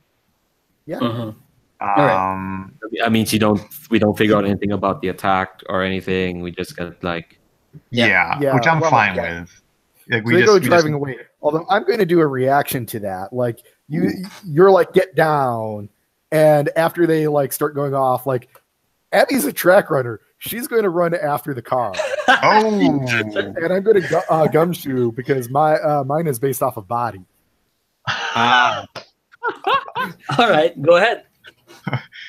so you're like doing I- that Terminator 2, like. Yeah. Yeah. The run, and the guy who's out the window is like, "Whew." Like he's looking back. He's like, she's following us. Okay. Yeah, that's the thing. Abby's not faster than a car. That's a 5. So I still bank a clue. I think what happens is I go running after the car, and I reach out, grab the bumper, and then fall fall and like get injured. Or let's see, but you're going to get a cliffhanger. Yeah, actually, I grab onto the license plate, but I'm stuck to the bumper of the car, and that's a good cliffhanger because where the hell is this car going? But I'm gonna bank the car as the license plate to those who assaulted us. okay. Perfect. So the cliffhanger is you're stuck on this. Yeah. Okay. All right. We need to. That sounds Like painful. I leap for the back of the car, and it's like I can either let go and go like get road rash, or hang on and be stuck with these guys. Well, probably shouldn't cut to another Jake scene. I think we can just let's resolve that by let's say it's a cut to commercial again, and then when we go back to commercial, I think Clara's gonna kind of jump on the. That works because now I'm not in the scene with you two. Yeah, exactly. I think Clara's gonna jump on the Vespa, and he's like, because they've been on that Vespa together. She knows like that, and she kind of gestures with Mycroft and like, "What the fuck are you doing? Get on!" Sure. All right. Yeah. All right. I hop on. We are gonna chase after the car, and Awesome. and okay, I'm gonna roll an act. I think an action as well. Sounds right. To let's see, what is my an action trait? Just to abstract how we do this chase scene. Body. All right, that makes sense. Oh, thank God, that's an 11. So we get all three of those. We deal with the danger in a way that gives an advantage. We don't have to end the scene with a cliffhanger, and we don't take a condition. Okay, so we're driving up. We caught up with a car. What do we see? Yeah, I think I think like it was like a pickup truck, and like the guys in the back of the pickup like noticed that I'm hanging on to the back, so they were like grabbing me and hauling me into the back of this pickup. I think. Oh Jesus! It had to be a Vespa. It's an awkward vehicle. I think It's the most awkward vehicle. Yeah, we're gonna. This is gonna be a bit ludicrous because I think what I'm gonna do is but we rolled a 10, so this is gonna happen. I drive forward. I kind of lean down. Mycroft, you have a chance to grab Abby and get her at least away from the people. Yeah, I mean, somehow we managed to squeeze like 3 teenagers onto this one Vespa. Well, I think what's gonna happen is once Abby's free, we kind of tumble off, and we let the car get away. Or you veer off, or veer off. But I still have the license plate in hand. Yes. Oh, the actual license plate. Yeah. Like I think that's what I tripped and grabbed onto, and then was holding onto the bumper for dear life after that. Yeah. And I think I'm kind of like, all this for a dog? What the fuck? They were from not just any dog. Vermont. What? Vermont? Oh, Jesus. So that's probably actually, I think I have no. Is Juan back on? No, you got disconnected. I think it's back. Yeah. There you go. Juan. Hey. You missed our ridiculous action sequence. Oh man.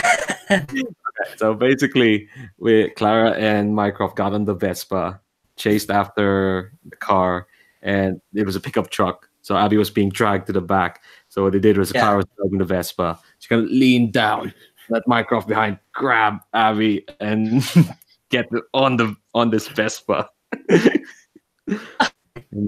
All without crashing. So we got an 11. That means we did really well. So that's right. Perfect. Motherfucking Vespas.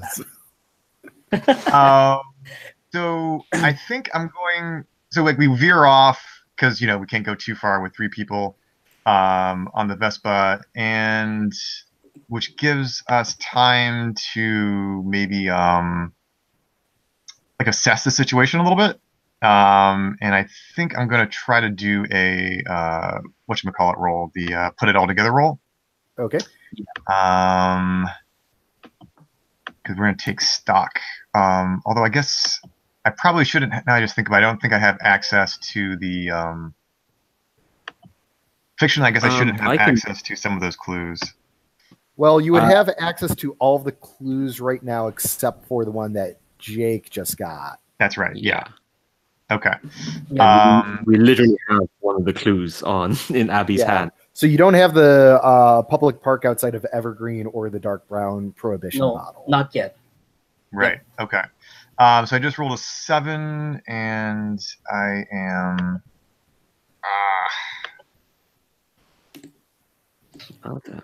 Let's see. You have putting it all together is 1, so it is an 8. Okay. Which means that I get to place a clue, and everyone collaborates to either place a clue on a different suspect or move a clue from one suspect to another. Okay, so I'm going to place my clue first. Mm-hmm. Okay, let's see if I can actually do this.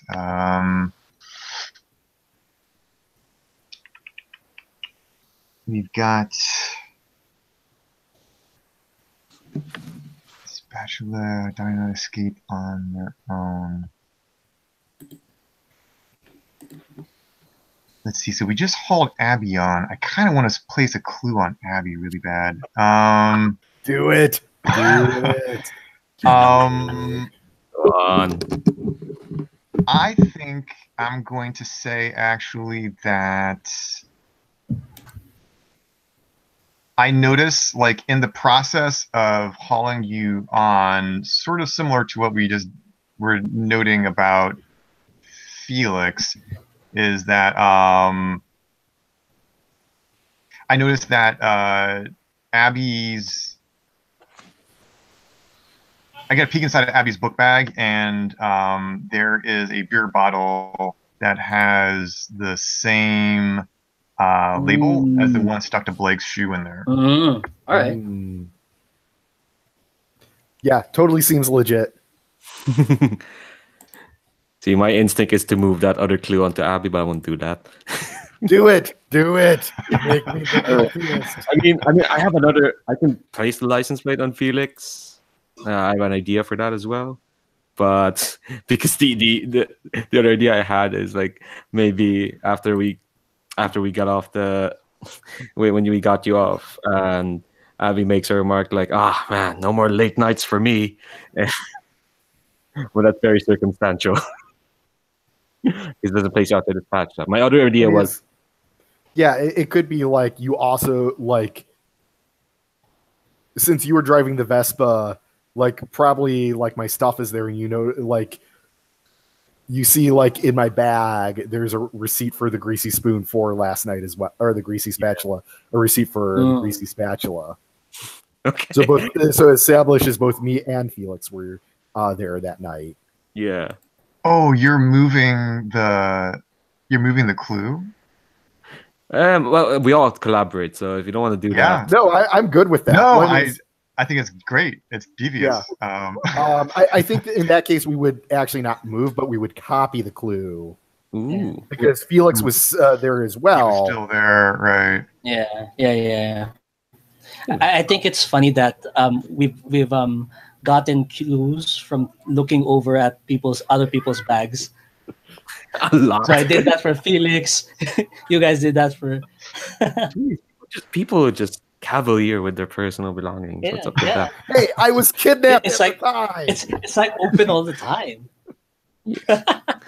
I was not All there right. to protect my privacy. You jumped on a pickup truck. Or Well- actually, I'll revise that. That it wasn't in your bag, but like Vespas must have like compartments or something like that, right? Like, Oh, Yeah. so I think maybe the compartment got got opened up, opened maybe somehow. even inadvertently, right? And then it's Yep. like appear inside, and there's the beer bottle with the same label. Yeah, I think it's like under the seat is the storage. Okay. Yeah, so maybe it's yeah, getting like off and, the we kind of skid the Vespa to the stop, and like the seat latch like comes up undone, right. and Yeah, like alright. as I'm like trying to get it closed again, you see the beer bottle in there. Yeah, and you kind of close it like pretty quickly too, maybe a little bit too hastily. Adds to the suspicious vibe. Okay, and we're also we also see a receipt inside, and that's why we're able to place you around the same time with the greasy spatula. Yeah. Okay. Nice. I have to take a quick bio break. I don't know if anyone else needs to do the same. Like it could be literally like just like 2 minutes. Go ahead. Yeah. Okay. Oh, fine. I'll be right back. Actually, I might do the same. Just to stretch my legs a bit.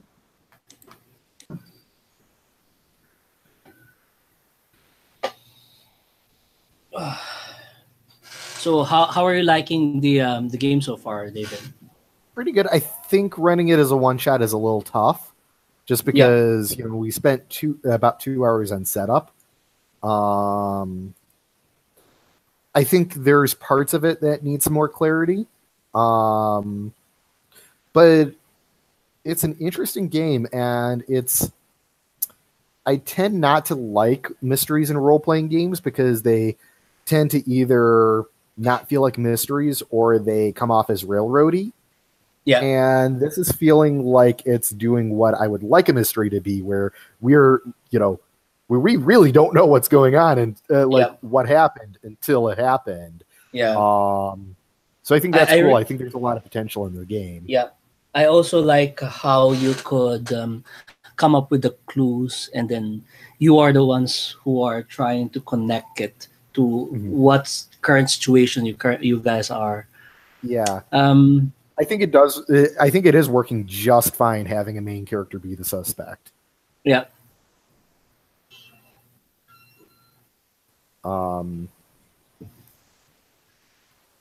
I would like a little bit more time to do the interpersonal stuff. Yeah, the personal mysteries. Well, not just the personal mysteries, but also the interpersonal relationships, because there's not that much. So the relationship moves look more like they're help interfere stuff, but there's not a whole lot to develop the relationships between the PCs. So I'd like some more rules some more things to encourage the interplay between characters. Yeah, I get you. I'm waiting for an opportunity to totally turn Claire on. Maybe if we had more time, I bet it would come. I mean, the opportunity would come in the future. Right now we're really pressed for time, and I think trying to do history in a session might be a little ambitious as well. Mm-hmm. Yeah, in retrospect. I mean, even if we weren't doing character setup, if we were saying, hey, this is a 3-hour session and we're trying to get through a complete mystery, I would say that still feels a little ambitious. I'd say probably a mystery every 2 sessions feels like it would probably be about right. Yeah. You get space to maybe even look at the personal mysteries. It's a 2-part. Yeah. Do more personal mysteries. Do more interpersonal.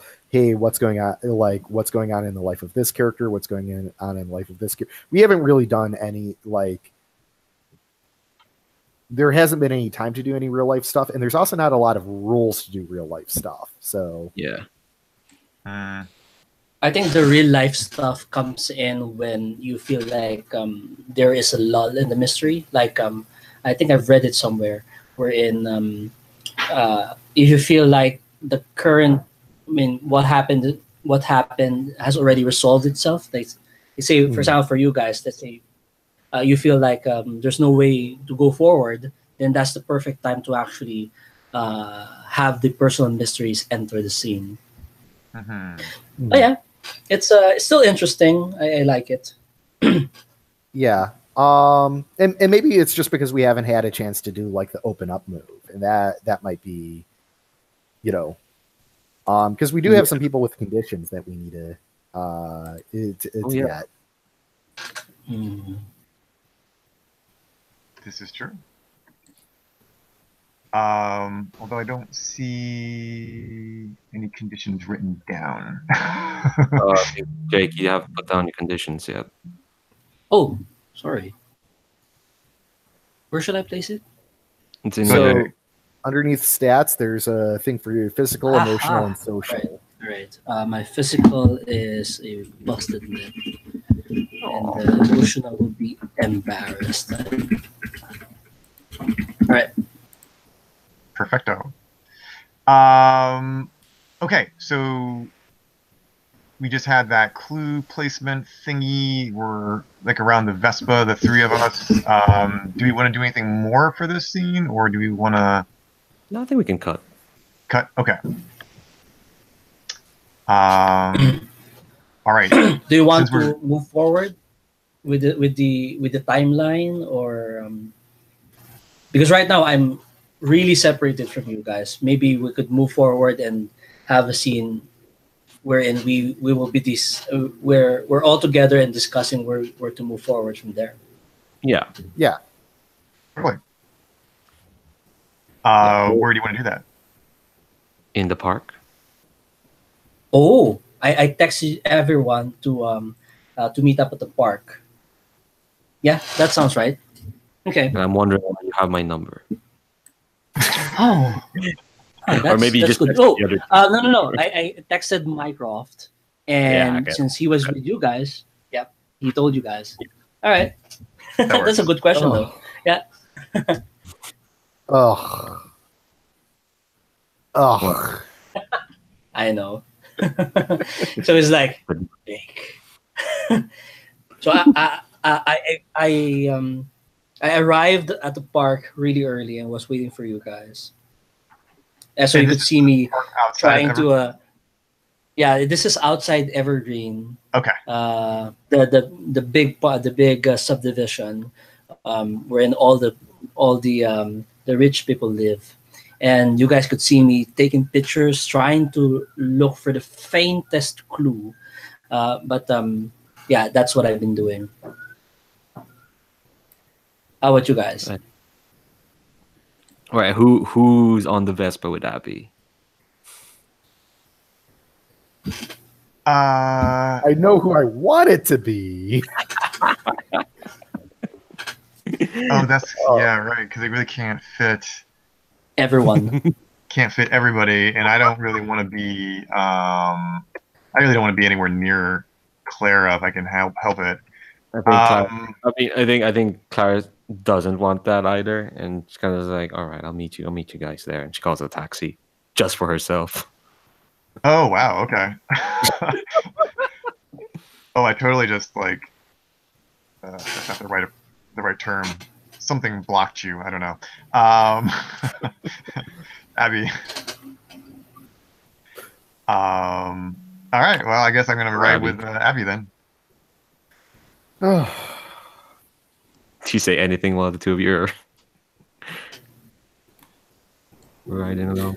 So, what's with the two of you? I'm sure I have no idea what you're talking about. Please, you were going at it like cats in a wet sack, and not in the fun way. Oh, are you? So you're speaking of Clara, I assume then. Yeah. Well, she's she's just a snob and and completely unironically I say like and I can't stand people who put on airs and pretensions. I think like I slam on the brakes and I'm like, hey, you do not fucking talk to her that way. You don't know a shit about her. So you can take your goddamn assumptions and cram them right up your tiny little dick. I'm gonna roll fight. Whoa! Not hitting you. This is Go like ahead. because it's emotional hurt as well. Emotional. Yeah, totally. Yeah. Wait, hold on. What's your relationship to Mycroft? Good friends. Good friend. There But is he a just, good friend. Just insulted my bestie. Fair enough. Okay, yeah, that makes sense. Fight. So that was a 10. Oh jeez. Oh, nice. Oh my god, these choices. You give them two conditions of one type, or you give them one condition of two different types, and you get one clue from them. Or you choose all three. Or that's an or. Yeah. Yeah, so I'm gonna do two different types of conditions. Nice. Emotionally, you're gonna be a hypocrite. Because you totally are like fed up with like these social assumptions between people, and you just fell. And I just pointed out that you fell right into them as well. Right. And I think Even the other one, as I'm calling her, like, saying like she has all these pretensions, it's like, oh god. yeah. And then and I think the other one's going to be social, and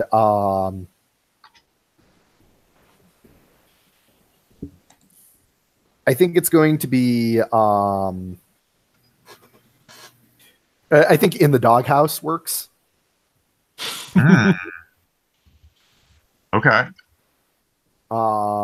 Because yeah, you got onto Abby's bad side, and she may be a delinquent, but she definitely has quite a bit of social capital. So, Very nice. and then I get a clue. No. That's That's a choice. another option. Oh, So it's just you give them two conditions of one type, You give or them you give them one one condition of two different types, Or I get a or you clue get on them. one. okay. I thought that was two different types, and that no, that's fine. Yeah, sorry about Those that. two conditions I think are way more interesting than getting a clue off of you. Yeah. No, I dig it. And just so you know, once you have three conditions of the same type or three conditions of different types, then you're taken out, and So you're taking I thought it's when you exceed that you're taken out. yeah. was it? But I think you can have up to 4. I think is what they're saying. Yeah, Oh, basically at 4 conditions, not necessarily 4 conditions, because Yeah. you can have 2 of one type and 2 of another type, and you're good. Yeah, that's the thing. You can have 4 is kind of like the highest you can have, depending on which one. So Yeah, you can say, but it's as soon as you have one more than those than either of those 3 scenarios, then you're taken out. yeah. yeah. Yeah. That's right. Okay. How does Mycroft react to this? What's that? How does Mycroft react? He just Oh, I mean, I think to the hypocritical thing, yeah, Mycroft is. I think it's more like internally, like we're riding along still on the Vespa, and I'm just like, oh my god, like,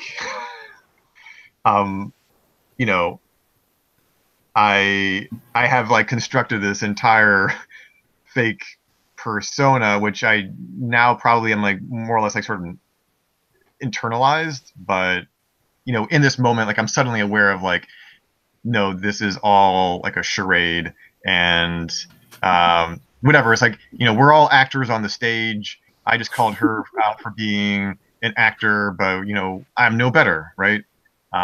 So like, yeah, I think I'm going through a little bit of an existential crisis. And I feel like that in the doghouse thing is probably more like that's going to manifest itself later, like when people are like glaring at me in the hallway. sorry. All right. And then I guess we arrive, right? Yep. Yeah. Yep. I mean, so we can Okay. do a scene with Claire getting there first and talking to Jake, just as an option. If you want. Yeah. I'm not Yeah, saying we we can. have to do it. I'm just throwing that out there. Would you be down for that, Jake, or do you want to keep moving? Yeah, I think we could resolve that here, or maybe we could resolve that maybe a little bit further, maybe somewhere when I could see that happening, like why do we have to work together, something like that. Like when we're supposed to actually do it, it's like we're having second thoughts because of the bad blood between us. So I guess maybe we could do it later. We could explore that later. Yeah. And Yeah, try okay, to move the progress of the story a bit more. Okay. Yeah, let's get down. So I think. So I saw everyone. Abby with Mycroft riding the Vespa, and then a little later on, Clara dropping off from a taxi, and I was like, you guys could see me like, oh, guys, come here, like so excited, and you definitely think that I'm onto something. So maybe I should roll my eyes, Gumshoe arms first. crossed, like. I should roll first, of course. try to see if I. Oh, that's bad. That's a 2. Oh my god! Man, What? Is, why how did this happen to me? Okay, so I get a 2. I missed. Okay, so I think so got I'm going to resolve with the cliffhanger at the end. But maybe we could continue on, or does it cut immediately? Like what was the roll? you guys just got here. We don't know what you were even rolling though. And what was the Like move? the players. What move were you Uh, rolling? A gumshoe. I was trying to. I was before you guys got there. I was already trying to look for a clue in the area, and Uh-huh. then when I thought like I found something. Oh, guys, come here! I rolled a 2, and then something bad's going to happen to me. A cliffhanger. So all of you just got out of your Vespa and in the taxi, and then something happens. And what's the clue? Then before. So Do Well, I get the clue? It's a So missing. yeah, Yeah, you still Yeah. get one clue, but you're going to get a cliffhanger. You still got one clue. Do I? actually I I'm not do. sure if it works that way. Does it? No, on a Yeah, it gumshoe. says on a miss you get you still bank one clue, but you're going to get a cliffhanger. Oh. I see. All right. Okay. So maybe. So let me think about it. About the clue. Yeah, this is what happened to you last time as well when Blake punched you. That was a result of a 6. 6 Exactly. on gun. All right. Anyone have any idea? I am thinking maybe a piece of torn cloth that is like a uniform or something. Mm, But that doesn't really point to it's a bit too any current suspects. Oh, how about a Um, tracksuit and for Abby? the tracksuit. It could, yeah, like yeah, a tracker yeah, sort a of. Like, tracksuit. did you say like Yeah. headbands or something? Maybe trackers have like specific headbands. Yes, I think so. So maybe That could something like that. Yeah, that can implicate Uh-huh. either Abby or Felix because they're. I mean, Felix Maybe is I- probably like rich enough to want to be Yeah, a track part of being a track. maybe. Aren't you guys part of the track field? Before, right? Abby is. Abby is. Okay. Yeah. So maybe I want something like that. That's my clue. Maybe a really expensive what do you call that? Headband Yeah. for track and field. Yeah, I'm gonna write that down. Does anybody have any comments on that? No, I have an idea for your cliffhanger though. Ooh. Go You ahead. get a text saying Kevin's in the hospital.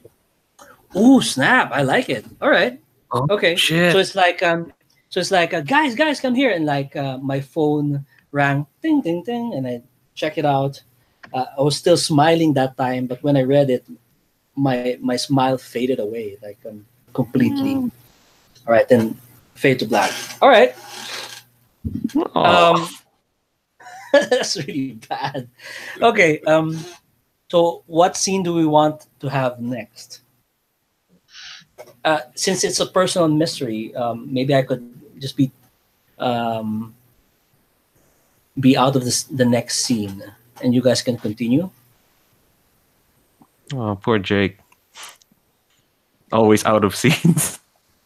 Damn bad role. Yeah, those are really bad roles. This is 2. Well, you don't have to rush off to the hospital, but Oh, do I get the conditions for that? no. No. No, I don't think so. We Not- can. Yeah. Not automatically. Like, I mean, if you decided not to resolve the cliffhanger, right, then you would take the 2 automatic conditions, is what Yeah. Mhm. the rules say, unless you frame a scene of you like dealing with a cliffhanger somehow, which might be at the hospital. You drag one of us, or maybe one of us comes with you to make sure you're fine, and well, you've got a best friend, so. Yeah, I mean, I could totally go to. I mean, we're friends, so we could go to the Yeah. To the hospital. to the hospital. But I think instead of moving the scene to the hospital, maybe we could continue on forward because I feel like we're running out of time to actually solve the mystery. I don't think the mystery's getting solved tonight. So Yeah. you got 4 minutes. I think that this turned out to be a part 1 of 2 episode. Yeah. Um, So how do you guys want to deal with this? I mean, we could just like wrap here for the evening and say, hey, we tried the game. Yeah. I don't think I'm available next week. I can double check, but I'm pretty sure I No. signed up for a game next week. No, I think we are gonna end it here, which has happened before. So to me, actually, where I did a one shot and we didn't get to the end, mainly because that was partially my fault because I insisted on another scene that went on for way too long. But That's fine. That happens. yeah, it happens. Like I think maybe the cliffhanger is Kevin. Kevin's been hurt, and then there part 1, and then what's the cheesy stupid indie rock that's our end credits. What are the kids I don't know listen if to? any new ones. Well, maybe old ones because writers our age are writing this show about teenagers. So Yeah.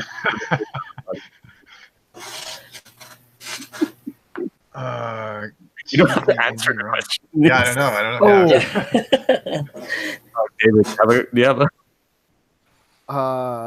No, that was a different song. Doesn't matter. yeah, it doesn't matter. Look, I already am doing plenty of games that involve coming up with intricate playlists for the game, and each character having their own goddamn playlist. I don't need to do it on the spot right now. It's just one song. Fine, Death After Cutie. There we go. So since we're wrapping up, do we want to give thoughts about the game, or do we want to sort of do that stuff off air? I'm fine doing it on air or off air, whatever. Okay. On air, it seems nice. Yeah, that On way. air. Yeah, we could wrap it up properly by actually being able to have a proper discussion about it. It's up to you guys. Yeah, that probably makes sense because that way Jonathan might be able to get some benefit out of it. Hey, maybe start with things that we liked about the system and how it ran. So I was saying before everyone came back that I have not had a great relationship with mystery RPGs, and that I felt like they either feel very railroady or they don't feel like they actually address the mystery genre. This is the first time I've played a game where I feel like we weren't being railroaded because we couldn't be. We legitimately didn't know what what was going on. But at the same time, that it did feel like a mystery. So that it's definitely hitting that theme very well. Gotcha. Yeah. I think that. I mean, it's hard to know because we obviously didn't finish, but I started coming up with some theories about how to how to really so we got those two clues onto Abby, and I'm starting to think about maybe there's some sort of conspiracy going on between Abby and Blake. Blake is in on it, right? Right, because that could explain some of these coincidences, right? About the beer bottles and them both being at the greasy spatula at the same time. So I think we would have gotten there eventually. I think the mechanic might work. Yeah, it's interesting. Yeah. Mm, I think the game really gets the flavor of what it's going for. That sort of high school teen mystery. I think I got that very well. And I'm saying this as someone whose only experience with Veronica Mars is my sister shouting at me because there was going to be a movie or something, and she was very very excited. And I was like, "What? All right, no, I don't care. I'm going back to my animes." But no, I think it does get the I think it does get the that whole teen crime mystery feeling well. I think just because partially because of the honestly the setup, like we go into those questions and each playbook got to fill in a detail of this incredibly shitty town of ours. And I always like that when the collaborative world building is part of the mechanics. And also, I think that really it helped me get my head into this weird genre where teenagers are like like mobsters. They're like gangsters with ridiculous interior lives that doesn't make sense. Like, come on, we're chasing after a dog that got stolen.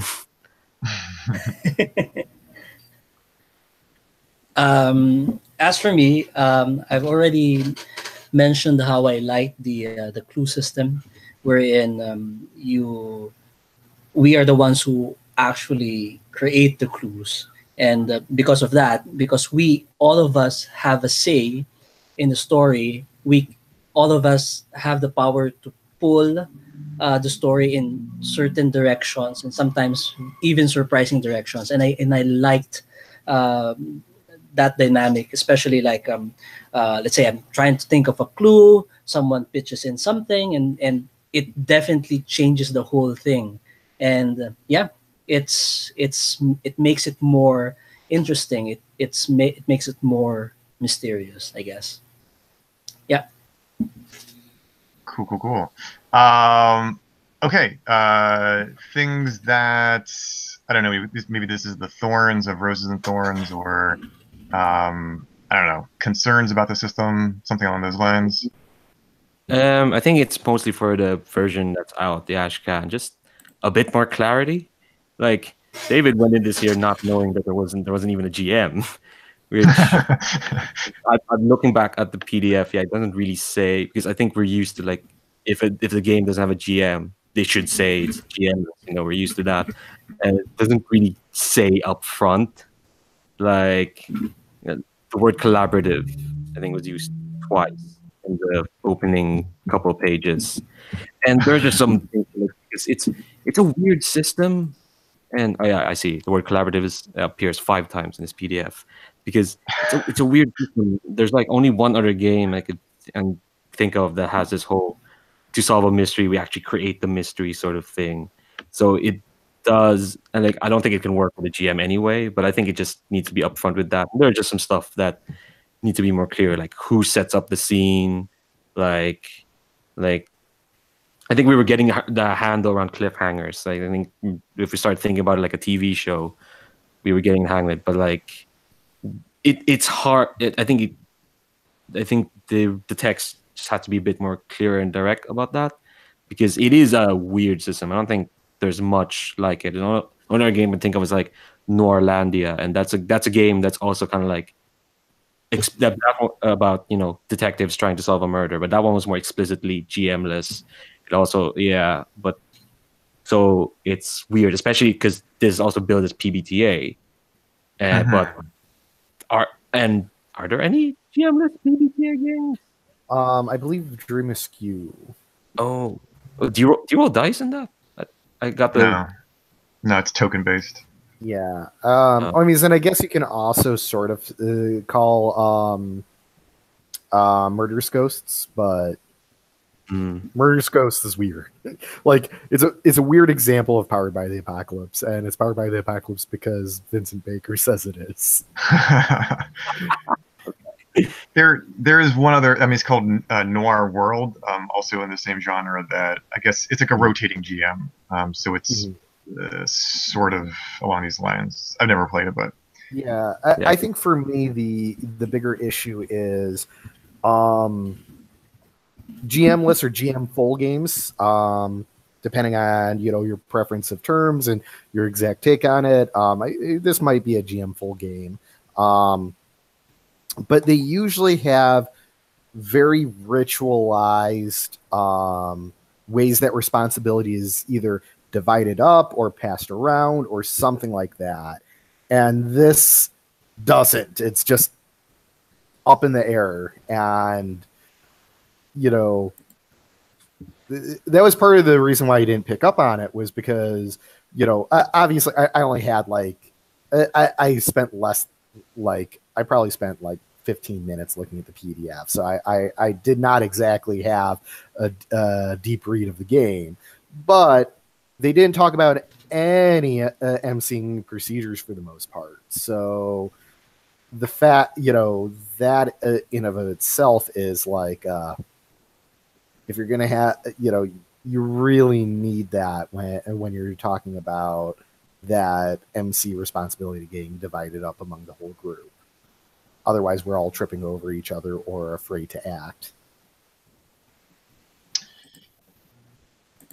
yeah, it's a little. Yeah, I think it's a little amorphous in how narrative responsibilities are divvied up, what that division of labor is going to look like. And I guess if I think of other GM-less games that that are also kind of, I'm thinking about Lovecraft-esque, which is also kind of like a mystery, right? You're accumulating all these clues, and then you're basically doing one giant pull it all together in the final scene with the descent into darkness, right? And theoretically, that's where all those things are being connected, I guess. But yeah, so for that one, I feel like there's a much more defined structure and defined roles. So I don't know how he's going to do that here, but I felt the same. Yeah, slight. I think we were able to make it work because we're all friendly, creative people, and we want to pull other people's ideas in, but probably it needs more structure. The other concern I have, and it could be that we just didn't have enough time to get into it, and that the building up conditions is going to force people to do some more of the open up move, and we just didn't see it. Right. But the interpersonal relationships, I think, are very important to this type of story. Like Riverdale, Veronica Mars, it's there's that mystery, but the core of the series is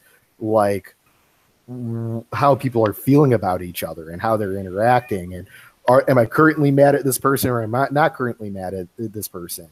And the fact that we really only got into a little bit of that at the end makes me think that there needs to be more of a focus on that.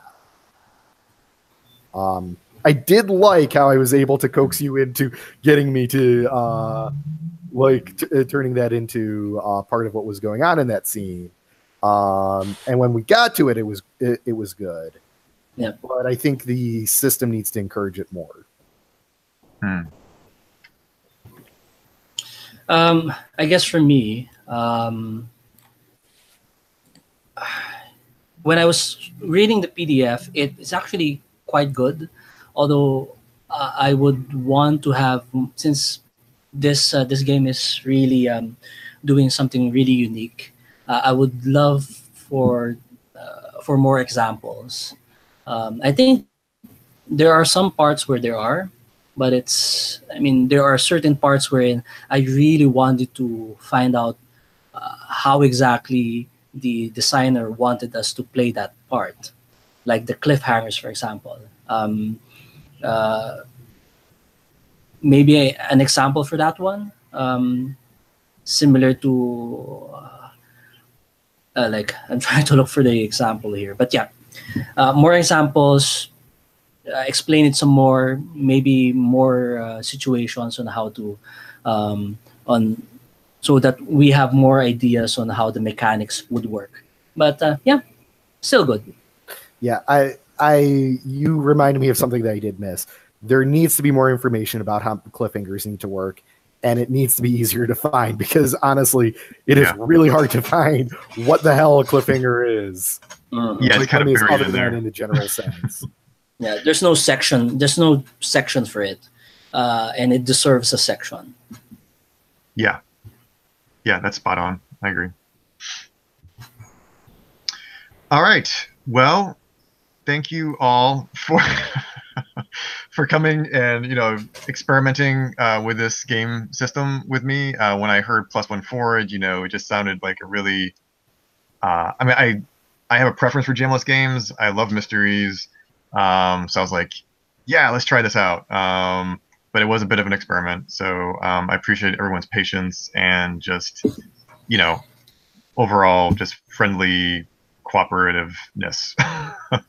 Everybody was great. So It was great. thank you so much. And I guess David, can you end the broadcast? Yep. Cool.